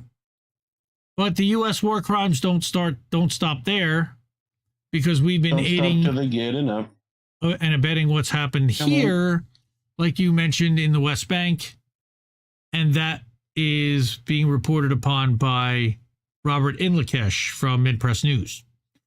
Now, what you see here is a bulldozed street, apparently, with IDF soldiers, monitoring and patrolling everywhere. But what Robert says is that on his first day in office, Donald Trump lifted all sanctions previously placed on Israeli settlers in the West Bank, a political move that coincided with a series of violent attacks by Israeli settlers targeting Palestinians that same night, which went completely unreported just about everywhere. Yeah. While the president has publicly committed to combating the violent extremism, extremist settler groups continue to finance their activities through American charities. Yeah, they don't want you to know about that either. Wait, what? Yep. What? Yep.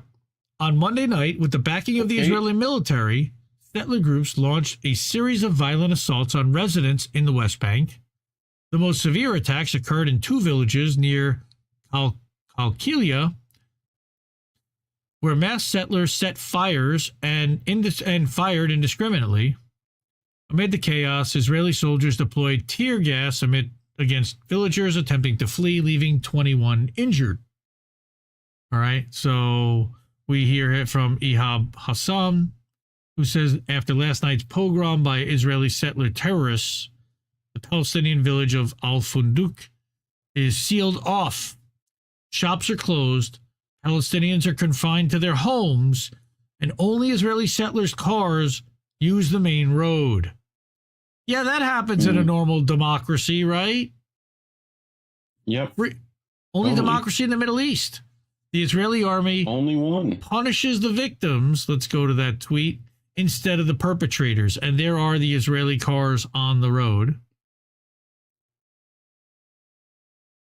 All right, you got a minute of this driving. We don't have any. Yeah, we do have some.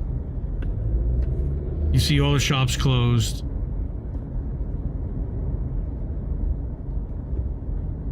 Whoever Ihab Hassan is, he obviously had the ability to drive through somehow. And was in a car, so he could film this with his phone. But it's all Israeli and military vehicles driving. I saw somewhere that nobody. Somehow Israel shot settlers over there. They thought they were Palestinians. Yes, that happened too. All right. So next, we've got, amidst a wave of violence, an Israeli police officer mistakenly shot 2 masked settlers, believing them to be Palestinians. Wow, I thought you just said that. In the aftermath, Israeli authorities imposed a complete lockdown on the West Bank, leaving civilians stranded in their cars and on the streets. Nice. The following day, Israel announced a major military operation targeting the northern West Bank, beginning with an assault on the Jenin refugee camp. And we've been seeing these awful fucking videos all week coming out of Twitter about the only place you can see them these days. And even they're getting censored. Defense Minister Israel Katz dubbed the campaign Operation Iron Wall, vowing to crush the growing number of anti-occupation resistance groups that have expanded in the region since 2021. I can't imagine why there would be resistance groups. The operation, Katz declared, would draw upon Israel's, quote, method of repeated raids in Gaza, unquote, to achieve its objectives. So bombing all their houses and murdering their whole family in place when they sleep. Gotcha.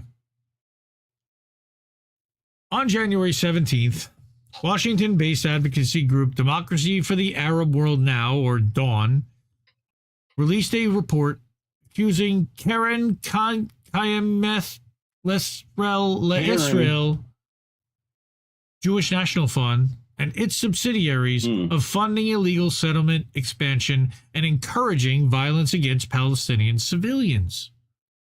According to the report, the Israeli registered entities use affiliates in the US, Canada, and the UK to raise money. Yes, they do. They certainly do. And they do it through charities and through religious charities, so they do it tax-free on top of it. Dawn has called on the U.S. government to impose sanctions on the organizations it accuses of funding Israeli settler extremism. That'd be nice, except that they also fund those candidates. However, they are far from the only entries using American donations to support such activities. All right. There's another article from Minpress about how Israel isn't leaving Syria and that they're planning settlements there and permanent land grab. Read that. Minpress News, another Indie Media Award honoree, as is Robert Indlekesh. We got a double there. An investigation by Haaretz revealed that the Temple Institute, an organization with the stated goal of demolishing the Al-Aqsa Mosque, Islam's, of course, third holiest site, to construct a Jewish synagogue in its place, has received financial backing from a prominent U.S. donor linked closely to Israeli Prime Minister Benjamin Netanyahu. My guess would be it's Bill Ackman. But it could be any one of these asshole billionaire Zionist lunatics. Netanyahu? That guy. No, not that guy, but Bill Ackman.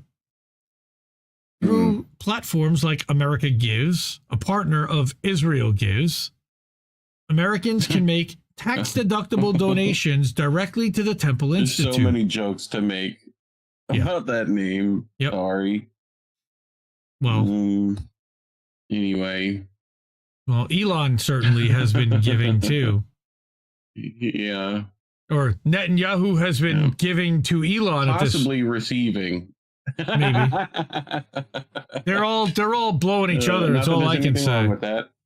The organization, which has previously relied on donations for half its funding, benefits from this streamlined flow of contributions, and it isn't the only one.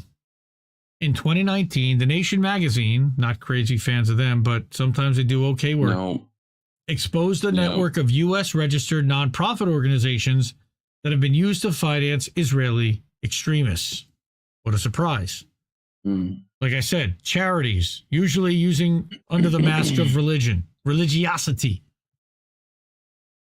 The role of U.S. citizens and their donations in enabling messianic extremist settler movements cannot be overstated. It's our money. Yeah.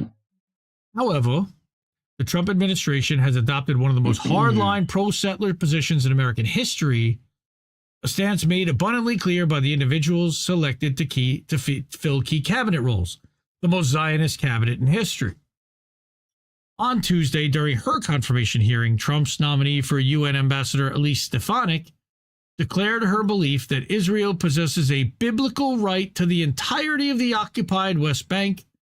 And of course, she used the offensive term Judea and Samaria to discuss, to talk about that. Declared, when pressed, she refused to affirm that Palestinians even have a right to self-determination. Who has the right to determine their future? She does.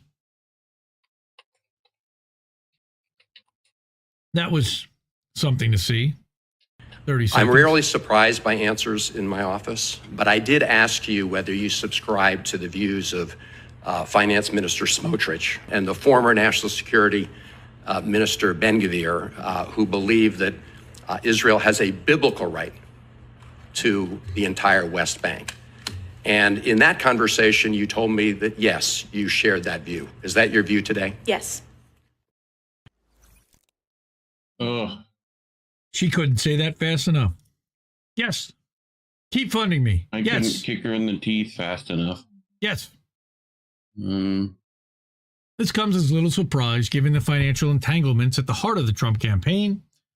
As we've reported on extensively, the campaign's top financier, Miriam Adelson, Israel's wealthiest billionaire, pledged $100 million to support the former president.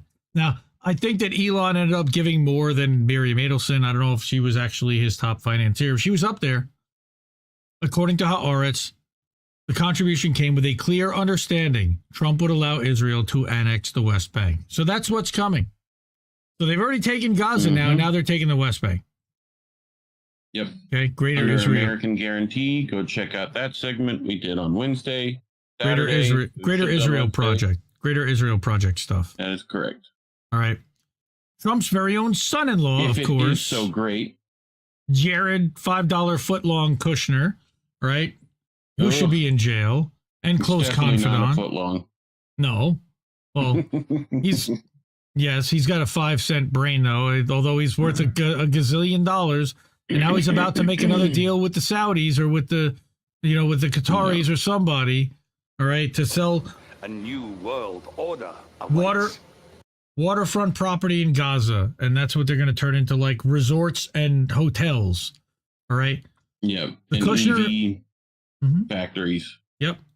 The Kushner Foundation funneled money not only to the West Bank settlement of Beit El, but also to an extremist yeshiva, which is a Jewish religious school located in a settlement near Nablus. This yeshiva, infamous for hosting extremist rabbis who help organize violence against Palestinians, pogroms, has been linked to incendiary rhetoric, including providing religious justification for the murder of Arab children. Nice guys. All right. Again, Robert Inlakesh, Indie Media Award honoree 2024, class of 2024, one of the more recent ones. And Mint Press has been one of the original outlets. They're outstanding. Minar Mu, also Alan McLeod, Low Key, Whitney Webb's written for them. Kit Clarenberg and others, tons of them. Yeah. So not only that, but we also had next. Was that here? Oh my goodness, I'm already up to that. How is that possible? No. Moving quick. Let's do the thing. Go back to the thing. Do the thing. That's the U.S. war crimes. All right. So now we're going to get to Ali Abu Nima, which I had to insert today because it made me really freaking mad. Originally, I wasn't going to talk about it. There's a lot of other people are talking about it, and this is how did we miss that. But there's also a lot of people that aren't as plugged into Twitter as we are and aren't as plugged into everything that's happening news-wise as we are on a daily basis. And they might have missed this quite easily because, of course, the corporate media is not speaking about it. Journalist arrested in Switzerland for criticizing Israel, and it's an Indie Media Award honoree. The managing editor and publisher of the Electronic Intifada, Ali Abunimah. All right. Arrested in Switzerland for... You violated the law. For criticizing Israel. What else is new? I thought Switzerland was neutral. The acclaimed journalist Ali Abunimah was arrested for opposing genocide. So we start with our friend the dissident. The trend of lawfare against journalists for doing accurate reporting on Israel's genocide in Gaza continues with the recent arrest of Palestinian-American journalist Ali Abunimah in Switzerland. According to his outlet, the Electronic Intifada, also an Indie Media Award honoree, Abunimah was arrested by the Swiss police ahead of a speaking event in Zurich on Saturday afternoon. The outlet went on to report that, quote, the arrest came one day after Abunimah arrived in Zurich for a speaking tour. When he arrived at Zurich airport on Friday, Abunimah was questioned by police for an hour before being allowed to enter the country. Abunimah's arrest appears to be a part of a growing backlash from Western governments against expressions of solidarity with the Palestinian people. Also, seems to be pretty obvious to me. While further information about the arrest has yet to come out, it was almost certainly over his reporting on Palestine. In July of last year, remember that Ali Abunimah, and we covered it on this show, was threatened with arrest by the German authorities for giving a talk on Palestine over a Zoom meeting in the country. And that's crazy. Crazy. What? Right? If you were there in the beginning when we had the pre-show music and it scrolls through all the old thumbnails, he's on that one of those thumbnails talking about how Germany is threatening to arrest Ali Abunimah. I guess they got Switzerland to do it for them. Yeah. If you remember, quote, about 2 hours before my scheduled talk on 26 July, I received via a lawyer in Germany a 15-page notice from government authorities in Berlin informing me that I'm prohibited from participating in the conference by any means, including online. The penalties include fines and up to 1 year in prison. And we know how fascist Germany's gone, so they'd be relishing the opportunity to do that to him, potentially. All right. As the dissident continues, this arrest fits a pattern in the Western world of states using lawfare to try to intimidate and silence journalists and activists from speaking out about Israel's genocide in Gaza. This campaign has been especially prevalent in the UK, as we were covering earlier tonight. Ali's colleague at the EI, Asa Winstanley, previously had his house raided and devices seized by British counterterrorism police in October of last year, again covered on this show. I'm proud of that.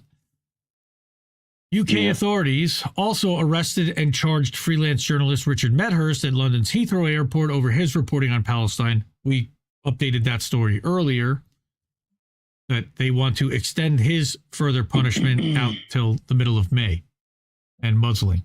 UK authorities also charged pro-Palestine activist Richard Barnard for expressing an opinion that is supportive of a proscribed terrorist organization and raided the home of pro-Palestinian journalist and activist Sarah Wilkinson for content that she's posted online.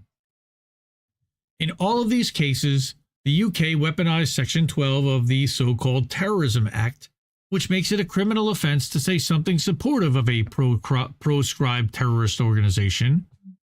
And because Hamas, who also is a political party and operates the health ministry in Gaza, or operated in Gaza, because Hamas and other Palestinian groups are labeled as terrorists by the UK government, they were able to weaponize this law to use it against the aforementioned journalists and activists.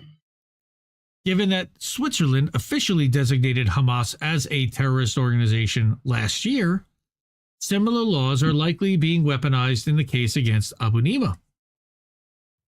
Swiss media has reported that Security Director Mario Fair, and I have more on this, denied Abunimah entry into Zurich, where he was scheduled to speak after absurdly labeling him an Islamist Jew hater, and even more absurdly claiming that he endangers Switzerland's internal or external security by speaking.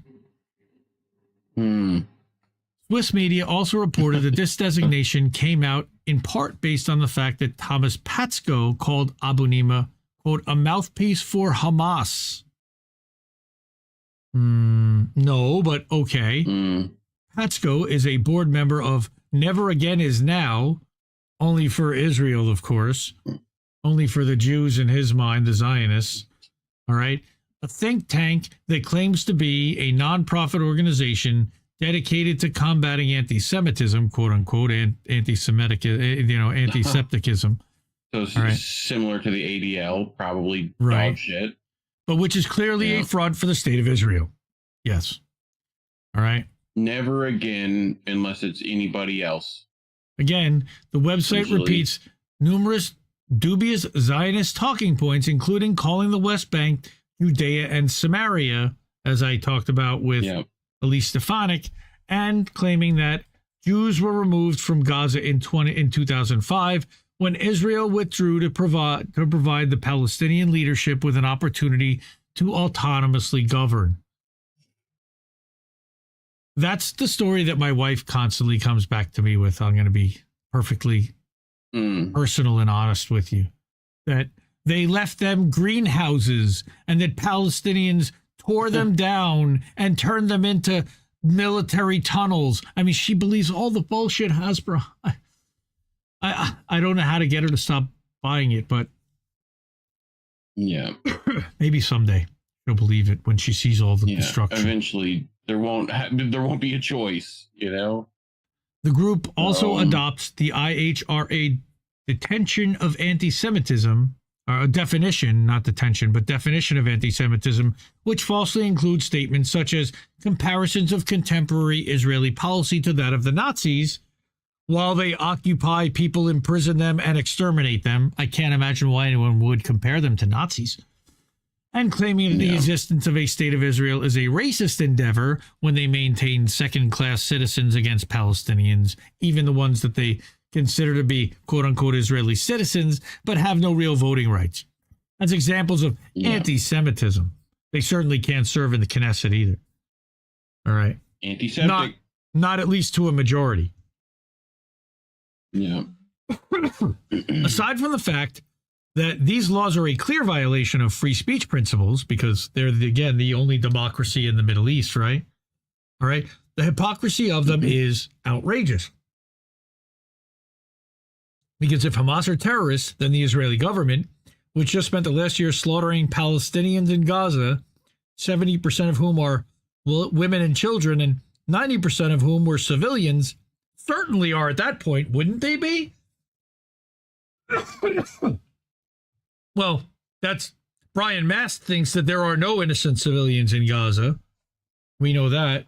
What an asshole he is. How we have a North Carolina congressperson who served in the IDF and wears his IDF uniform into Congress of a foreign service is beyond disgraceful. All right. When they're literally committing mass murder, not even allegedly, they are. They're doing it. I'm not going to mince words. I'm not going to sugarcoat it for YouTube. Fuck YouTube. Yet there are no laws in any of these countries against supporting Israel's bombardment of the people of Gaza, something human rights organizations from HRW and Amnesty International have called a genocide, in which the ICC has called crimes against humanity and war crimes. Also that Francesca Albanese from the UN, who was the UN rapporteur on genocide, designated it genocide. It is. It's genocide. Swiss mainstream media has tried to justify the arrest of Abu Nima by listing factual statements he's made.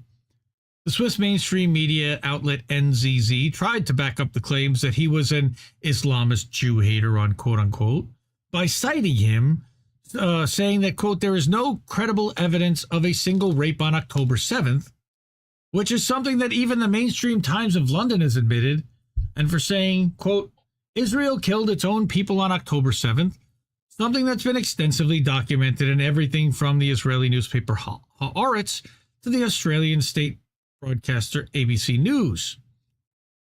The fact that Ali Abu Nima is an American-born citizen arrested by a foreign government over his reporting should cause an international scandal similar to that of Evan Gershkovich, the Wall Street Journal reporter who was charged by Russian authorities over his journalism on the Ukraine war, right? But of course, we don't get that. Unfortunately, the principles of a free press are often ignored on the issue of Palestine, meaning that the mainstream media and the American government will likely stay silent over this case. Yeah. So we've got Ali Abunimah now locked up. And now we've got Gen X Girl, who I will be having a conversation with on Wednesday, hopefully. We'll be recording and putting out Saturday night. Or Saturday morning via podcast, at least. The Swiss government has arrested Ali Abunimah. He was invited to speak in Zurich. This is Western democracy held captive by Israel. If you watched The Lobby, which was the groundbreaking expose on Israel, on the Israel lobby, the voice narrating the documentary is Ali Abunimah. Solidarity with Ali, obviously. Journalism is not a crime.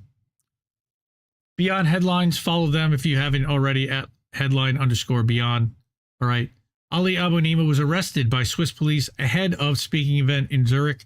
He's currently being detained with access to legal counsel. The arrest happened after he arrived for a speaking tour. So they let him in only to arrest him later. Nice. Independent journalist Dimitri Lascaris, affiliated with the Canada Files, as well as some other folks that we know, good peeps. No one has done better reporting on Israel's genocide than Ali Abunimah and the EI team. That's why Ali has been targeted by the Swiss police. Again, People's Dispatch expressing solidarity as well. All right, providing consistent and accurate reporting. Hat in the ring on this one. Now, John McAvoy, who we talked about earlier, he's now running Declassified UK, right? You can follow him at John J. McAvoy, MCEVOY _2 on Twitter. All right. It turns out that Mario Fair, John McAvoy, being John McAvoy, all right. It turns out that Mario Fair, the security chief in Zurich, where journalist Ali Abunimah was arrested, has spoken at pro-Israel rallies and called for pro-Palestine demos to be banned. All right, right there. Current president of the Canton of Zurich, alongside the Jewish community, the president of the Jewish community of Zurich. Why don't you, as cantonal security director, intervene? Quote, I have strongly advised the responsible municipal security officer not to authorize any more Palestine demonstrations in the current dangerous situation. Such demonstrations can quickly escalate and are difficult to control. Yes, especially when they get infiltrated by Zionists and attackers. All right? Yeah. Municipalities in the canton of Zurich, just like happened in Amsterdam with the soccer hooligans. All right? The municipalities in the canton of Zurich that are responsible for issuing permits for demonstrations should be aware of their responsibility. So you've got a Zionist is the reason why he was arrested.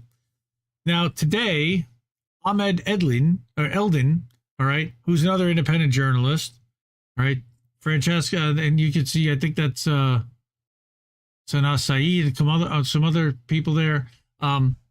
Ali remains detained arbitrarily in Zurich because immigration officers responsible for deportation don't work until Monday. And because the Zionist lobby, he's stuck there for the weekend. Nice. And the Zionist lobby is growing more powerful in Switzerland. Okay. So this is a 20-minute conversation about that. Planes, trains, and automobiles, you know?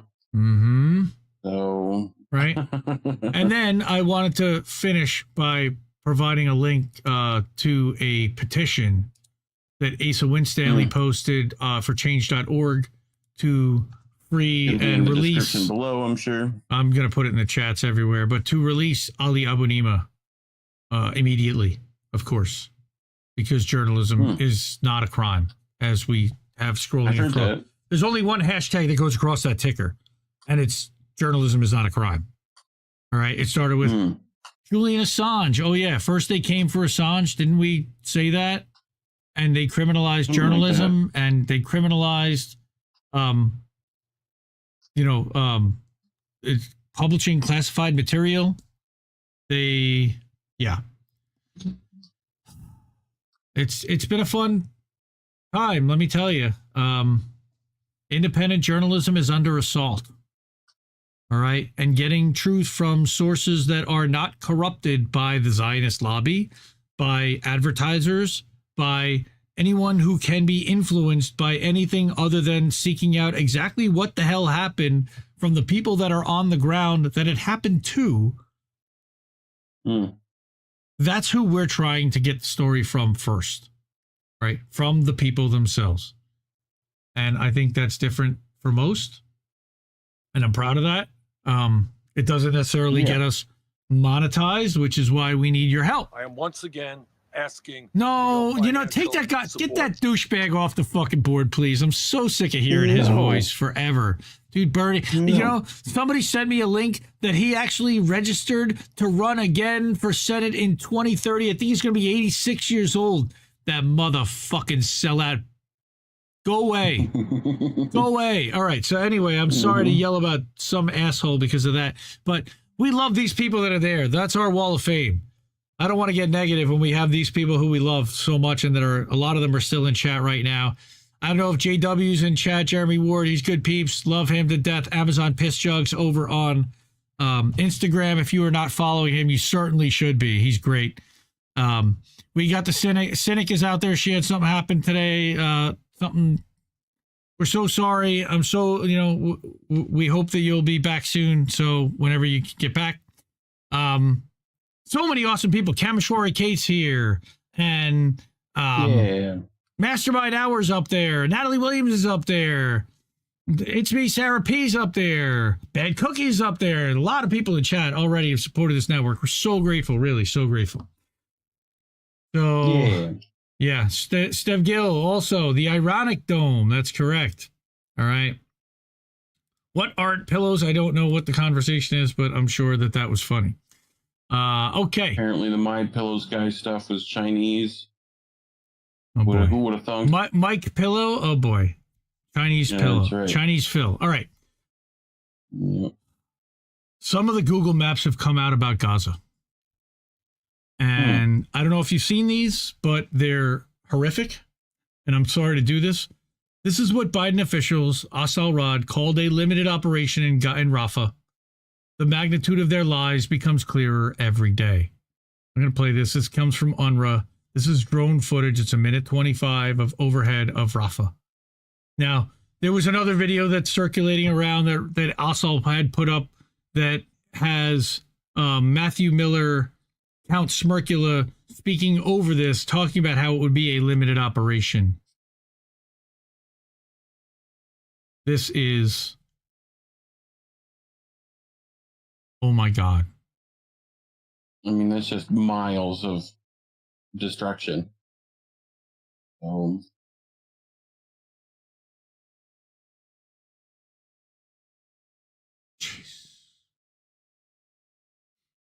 And those people returning, right? Right. Remember that Biden said that they weren't going to do a full bombing into Rafah. Yeah, they wouldn't carpet bomb. That's like Dresden is carpet bombing. Okay. As Jesus enters on his donkey. No cars, obviously. They bombed all the cars. All the vehicles are destroyed. Yeah. You had a cart with a horse. I can't even imagine the horse survived. I don't even think that was a horse. Might have been a donkey. I think that was a donkey. Yeah. UN vehicles bombed out. Buildings destroyed. Still got 15 more seconds to see in this destruction. God. But I got, it gets worse. Amazingly enough. I bet it does. I got more. Here's the next thing. Google Earth has started to update its satellite images of Gaza, and the results are both devastating and undeniable. Shout out to My Name is Jennifer and Shit You Should Care About. How long did that take you? They've been avoiding doing that for a minute, I'm betting. But wait, that was the before? Yeah. Ready for the after? Yep. Wait, where'd it go? You got to click the arrow. There you go. Yeah, nice. It's gone. Just nothing left. Here's a before. You see the little kind of arrowhead shape? Mm-hmm. Yep. Gone. The field's not even there anymore. Gone. So here's another sprawling set of buildings, apartments, stores. Ready? Yep. Gone. Mm-hmm. Literally crater filled. No signs of life. But sure, it wasn't a genocide, right? Nope. And here's another one. Yes, folks, this is real. I just took this screenshot myself.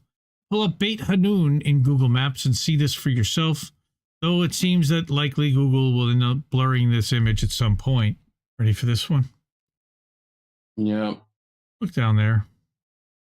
Mm-hmm. This is Israeli bulldozers doing shit. They fucking bulldozed a Star of David road tracked into the town that is completely leveled to nothing. Those probably used to be buildings and houses that are now leveled to the ground. The last Nazis made you wear that, you know. These Nazis just put it in your field. That's the main road. Yep. Now, the headline of the week comes from Indie Media Award honoree Mondo Weiss. And it stopped me in my tracks. And the headline says, quote, I'm looking through the skulls to find my sons.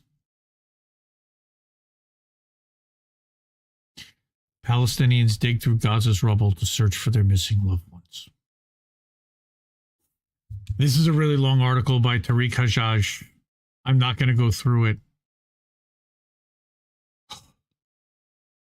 This is Rafah again, January 23rd, 2024. Last year. Yeah. It's even worse now. They've been doing that from the beginning of this conflict. All right. So here's more. Civil defense teams collect remains and then try to identify them from those remains without any technology, without any power, without. Yeah.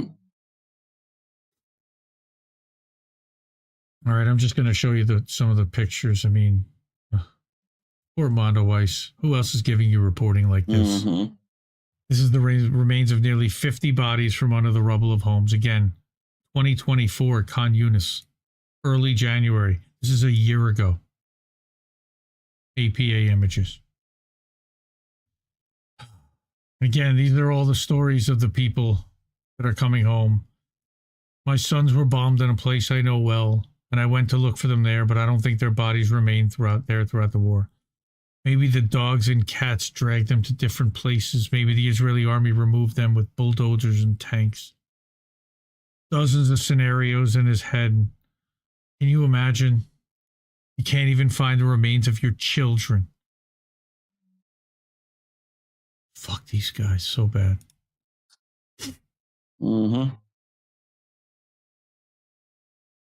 So I also wanted to bring this from Common Dreams. I don't know why I can't close it, but yeah, I don't know where.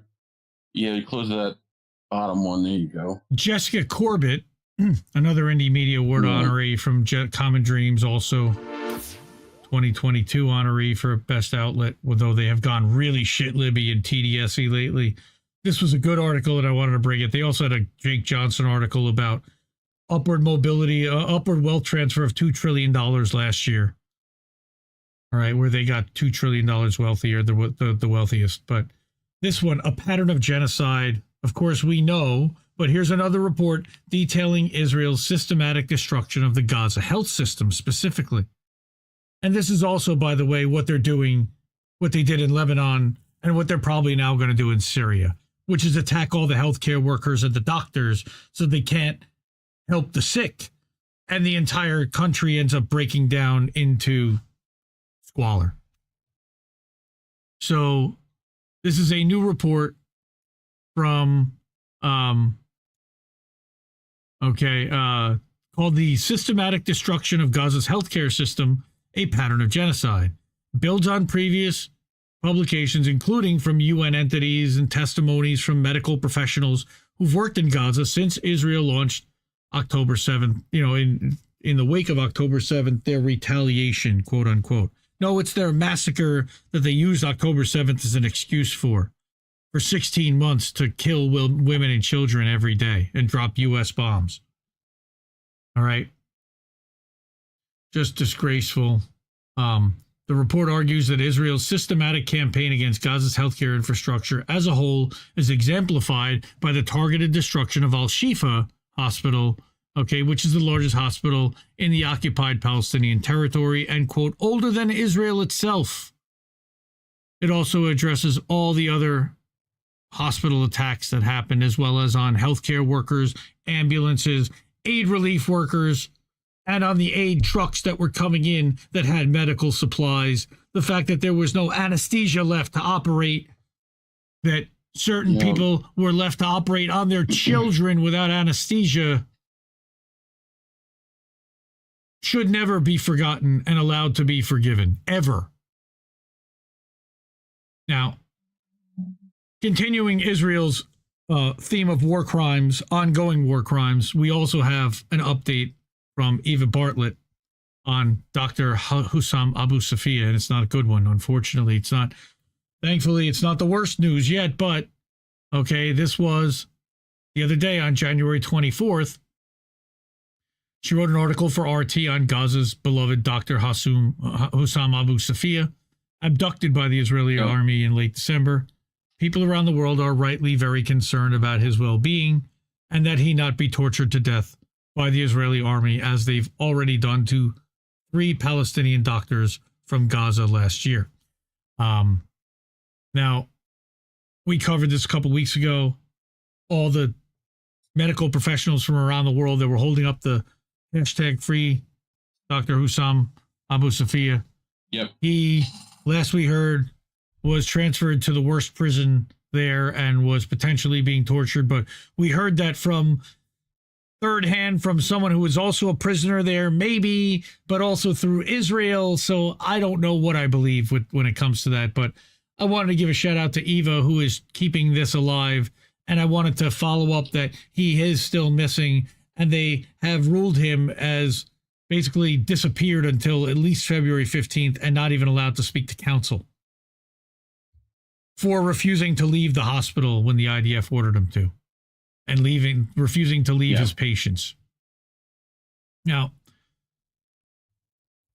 Eva, by the way, is an Indie Media Award honoree inaugural class. I want to bring another one, Ricky Hale, over at Council State Media, 2024 honoree for Best Outlet. One of them. All right. Gaza's double standards show everything we were told about Western democracy is and was a lie. We are seeing a massive effort to suppress the truth and quell dissent.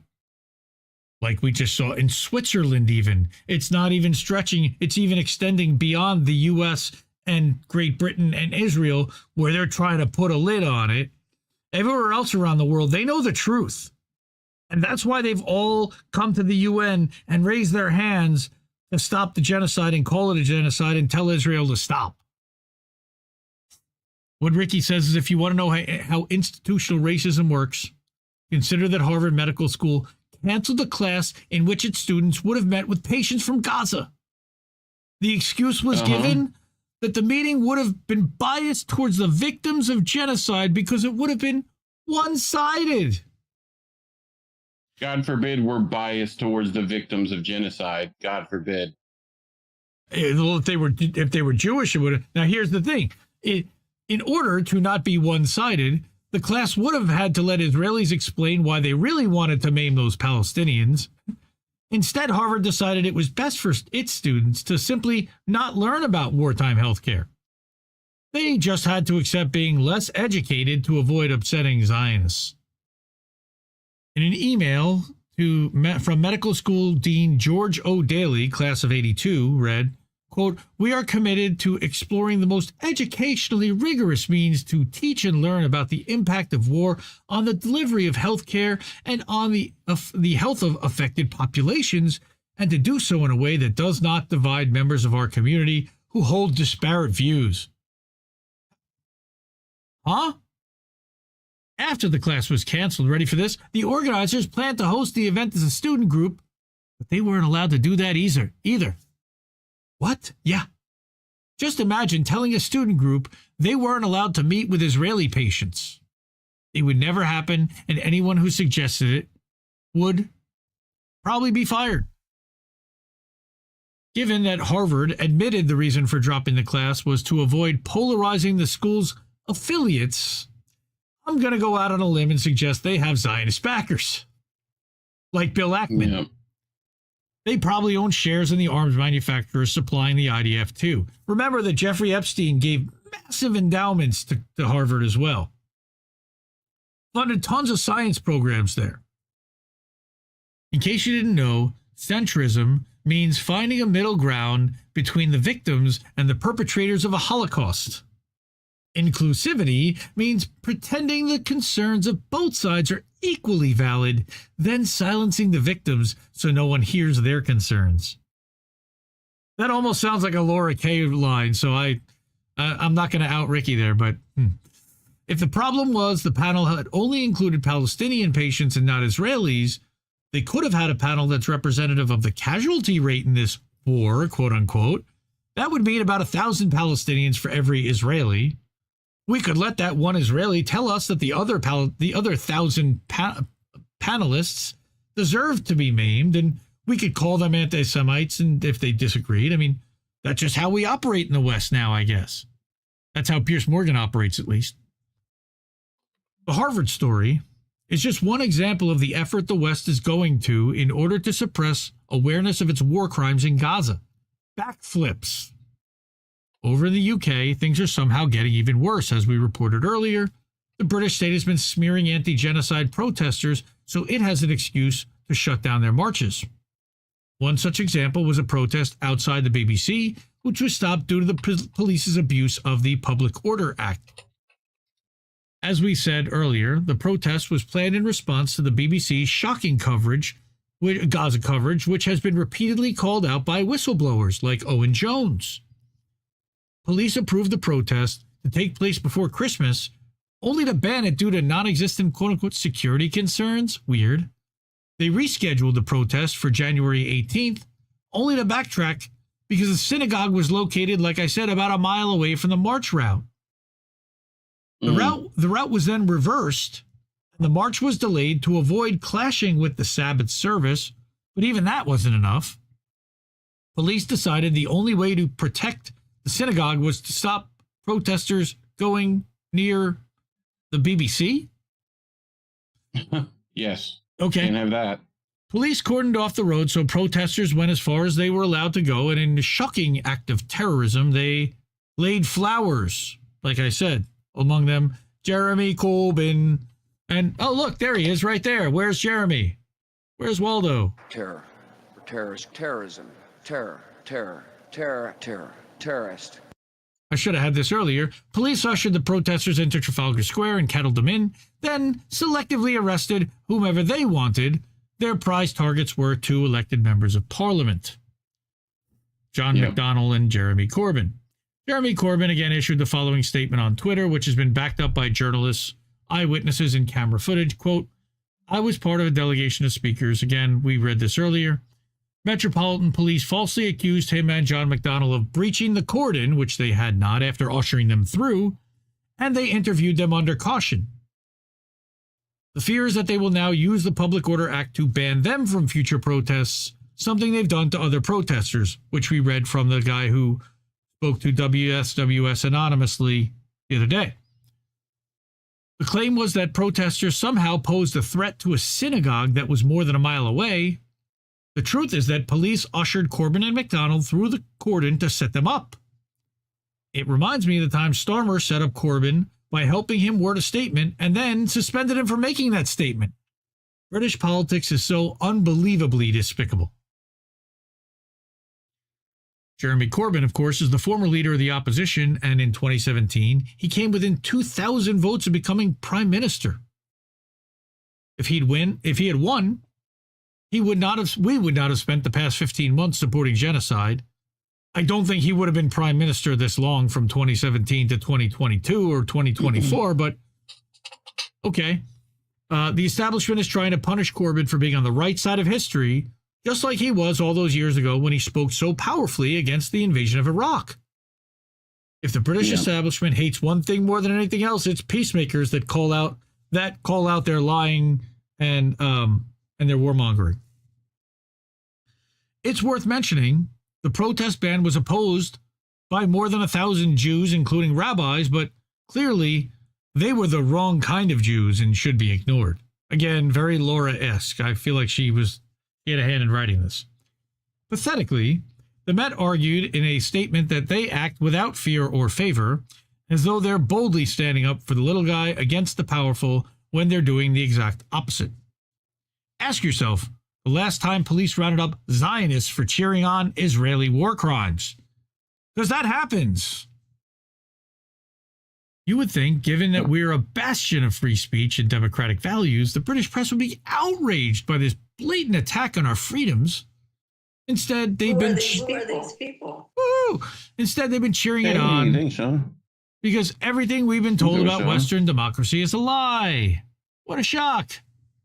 Police have been abusing the Public Order Act to ban people from attending future marches because the most important thing during genocide is that you'd stop people speaking out against it, right?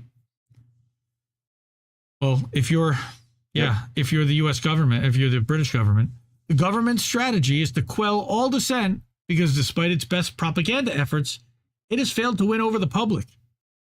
Disturbingly, police are now arresting the anti-genocide candidates who stood against Labour at the last election. This also follows a spate of arrests of anti-genocide journalists, and if you're still struggling to understand why our freedom-loving democracy would act in such an authoritarian manner, this might help. And again, talking about the Ministry of Defense meeting with the Israeli guy, Declassified UK confronted the soldiers, got that whole John McAvoy thing in it there that we talked about earlier. If we had a functioning press in the UK, they would ask the questions that Alex Morris asked, but the reality is that if any journalist did, they'd be fired. While it would be fine to speak to, say, a Russian general in this way, you simply aren't allowed to speak to an Israeli this way. You're supposed to show them deference. There's now every chance that Alex Morris will be harassed by British police for doing journalism. I would not at all be surprised if his home is raided in the near future, because that's just where we are. It's fucking terrifying. And I hope that doesn't happen. But support Ricky, support Council of State Media. Love these guys. Give them a shout out, big shout out. They do great work. All right. They have the Anti-Imperialist Nexus. Their podcast, Socialist Voices, reads the articles right there. Normal Island News is part of Council of State Media. You know, I adore Laura Kay. She's one of my favorites also. Yeah, awesome people. Awesome outlet. Big fan. Another awesome outlet that I'm a big fan of is this one, Indie News Network, INN, of course. Well, I'm co-founder, so I would be. But all these people are fans too, so thank you so much. That's our Wall of Fame. They're our supporters. Thank you all. Thank you to Sean, again, third night in a row, stepping up, helping us out. All right, $20. Appreciate you for wasting all your money on us. On the co-fees, supporting the media you want to see, which is what that banner says. We're already up to 10% of our $2,000 goal. We'd like to raise $2,000 to pay off all of our expenses for the year. Then we can start to do fun stuff like send Jett to the Third Eye Carnival and maybe some stuff on the ground. Big Mad Crab likes to go to D.C. and to New York City to do stuff. We can certainly hang out and do that stuff. So, Thank you. Yeah, so $20 from Sean. Thank you so much. Really appreciate it. Even if this only reaches us, thank you. F YouTube. Yep. Yeah. All right. Steak got a jet. Good to see you. Glad you were here. Thank you so much for hanging out. Max Sarjay's here. I see all the fam hanging, and that's beautiful. Now we've got the Just the headlines. Just the headlines. We're going to run through these real quick. I know it's after midnight, and we want to get to uncensored boats, and we need to get to that. It's probably going to be 12:20-ish before we get to that on the Rumbles. But do your fastest talking guy impression. Holy shit. How much did AIPAC spend in 2023-24 election cycle? Well, Sludge can tell you, and I'm going to just give you... Billions of dollars.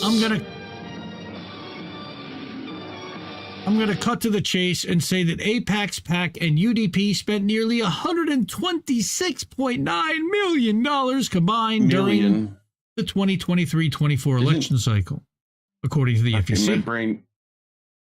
My brain for a second went, isn't 100 million a billion? And then I went, no, dummy. You know, it's not how that's not how numbers wang. It's 1/10 of a billion. You know?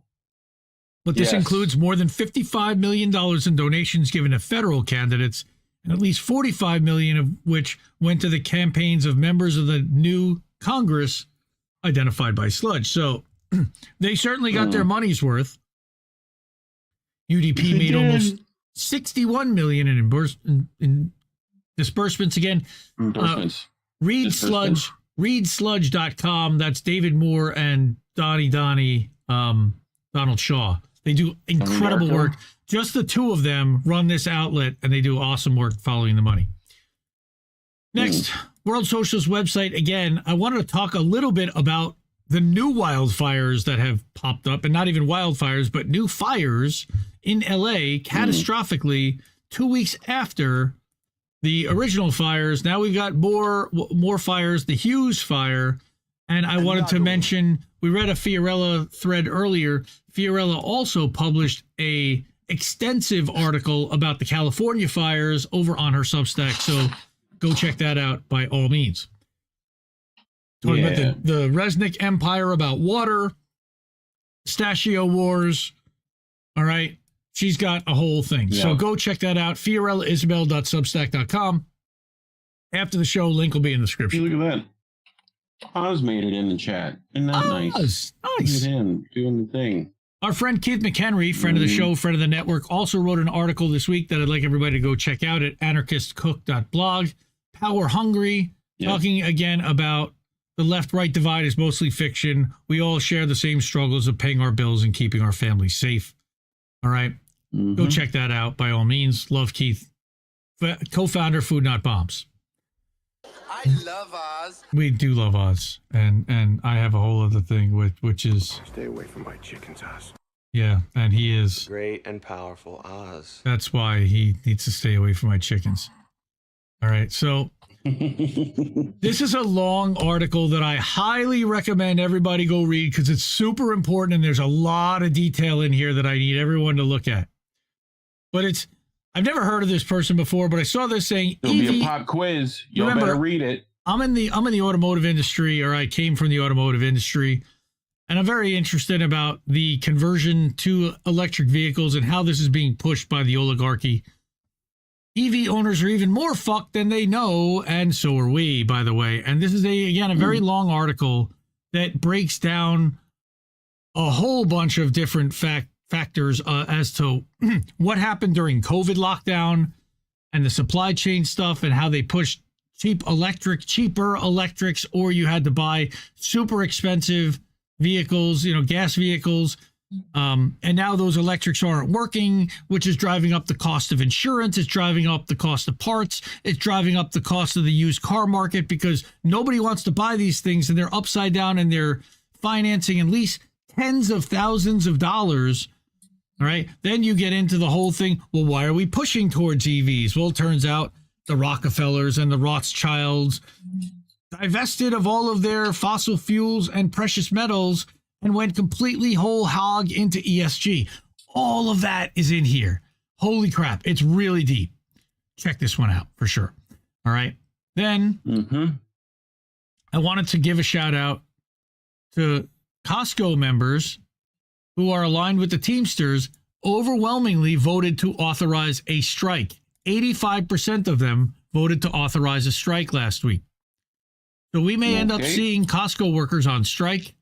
They tweeted out earlier today that Costco reported $7.4 billion in profits last year. which was a 135% increase since 2018. I believe their stock has gone 6x in the last since pandemic. So how's the company rewarding workers? By proposing less than 3% raises, taking workers just $1 in the first year of a new contract, which isn't even enough to buy the cheap Costco hot dog. A Costco hot dog. Hot dog. I love how they give them 2/3 of the hot dog there. Funny. Very funny. Teamsters know how to do this, right? Here, I'm a 24-year employee of Costco. I've been topped out supervisor since 2005. When you look at the value of the dollar and the cost of living, Costco's $6 to $7 behind on top out wages. These 2.6% raises are not keeping up with pay that we used to get 10 to 15 years ago. And Costco takes care of their workers better than most. So shout out to Teamsters and solidarity with the Costco workers. Finally, coming to a Substack near. Thank you. Substack newsletter near you. Humbled, honored, and grateful. The other day, IndieMediaToday.com reached and has already now exceeded 3,000 free subscribers. Thank you to all who shared, recommended, liked, etc. If you appreciate what I do and what we do and what INN does, please support us with a paid subscription or any of the other ways that we show below. And we got some nice thank yous and shout outs from friends of the family and the network and Charlie Mack, who's probably in chat already. Love you all. Thank you. Yeah. And not only does Indie Media Today have a newsletter / Substack coming to a Substack near you, there is, of course, INN newsletter, which publishes out daily the live streams, premieres, and articles, the occasional original article, the weekly update, which we published out every Friday, and other stuff like appearances, AM wake up links, but that's all going to be in the weekly update. Check out the daily, check out the weekly at INN newsletter. There again is IndieMediaToday.com. Okay. I'm spent. That's all my tabs. I'm done. 12-12, not terrible. What do you got? Yeah. I gotta get the bread and milk. I gotta get the bread and milk. I gotta go get the bread and milk, dog. Nice. All right. So thank you to everybody who's been hanging already. Things. Get X Cube on. He still works in the car dealership. I don't know who X Cube is, but that's a good idea. That's Anna. Hi, Anna. I'll give it to you. What a crowd. What a crowd. Tipped out. Finally, a little cushion for a minute. Oh, wow. We got. Oh, you tipped out? Oh, thank you. Do I have to check Cash App for that? That's nice. I didn't see anything come across. Oh, yeah, look at that. To say I love you than with a gift of a spatula. JJ Bibbs apron stat. Okay, we'll have to make one. I don't know if our thing has. We're JJ Bibbs and we came from. Has Sorry, aprons. Wrong JJ thing. I have to find a way to do aprons, but we can figure that out. We're gonna do Boats Uncensored over on Rumble, Kick. I think I set it up Thanks for BitChute, as well as Odyssey. But basically, just go check it out over on Rumble, Twitter. XCube 420 on day 0. I don't know. You send me a message with a link, Anna, and I'll reach out and get in touch with them. I was actually just in New Orleans the other day at the big car dealers convention. I had some meetings down there. Shout out to Golden Monarch. We are actually going to reschedule our meeting, our conversation, because I still feel terrible about that. Shout out to Oz and Shanda. You know what? I forgot to mention Shanda and her GoFundMe. But by all means, support Shanda and her GoFundMe. I wanted to mention that, and the link will be in the description later on. It is just shy of $15,000. I think she's about $220 shy of $15,000. Man, if we could get that up to $15,000 by the end of the month, that would be enormous for her. Even it stalled a little bit, and she really could use a little priming of the pump. So anything anyone can do. I know I ask a lot of people to put out a lot of money, and everybody's fucking strapped right now, and it sucks. But you know, look, she's going through small cell lung cancer, and I know everyone would want everyone else to help out. And Sean has been incredible helping us, and I really appreciate you doing that. Really, And Shanda certainly, I know, needs some help too. I know Kameshwari, Kate, others have really stepped up to help her. But now my voice is starting to hurt. I need something to drink. Support independent media because we need it more than ever. We're going to go over to Rumble. That's why I have my green tie on tonight. We're going to do boats over there. Go check it out on the Ocho. Link is in the description. INN 8 the Ocho over on Rumble if you can't find it. So, or you can just message us on the Discord server or anywhere else. You'll find it. Twitch, Kick, anywhere. Again, support independent media. We need it more than ever. I love y'all, folks. Night. Bye-bye. No! We just fucking lost the stream!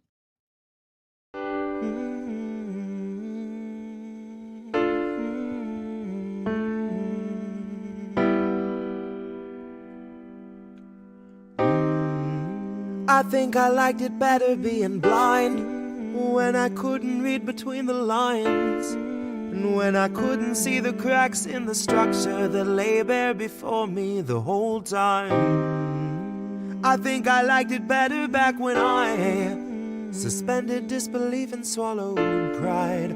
I thought I knew the difference in the red from the blue, but they both bleed us so dry. They both bleed us so dry. My favorite songs can keep giving us nothing and think we're bluffing about coming for your heads. Why play civil if you won't listen to 50,000 dead? And now we know our mission, we form a militia, make Congress a prison. No, I play civil when all these dead won't make you listen.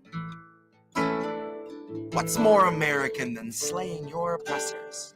What's more American than liberty or death first? God, I thought we were founded on abolishing the tyranny of those who would starve a village all to live empirically. And I regret that I have only one life to give for my cause now that I can see the cause so clearly. See,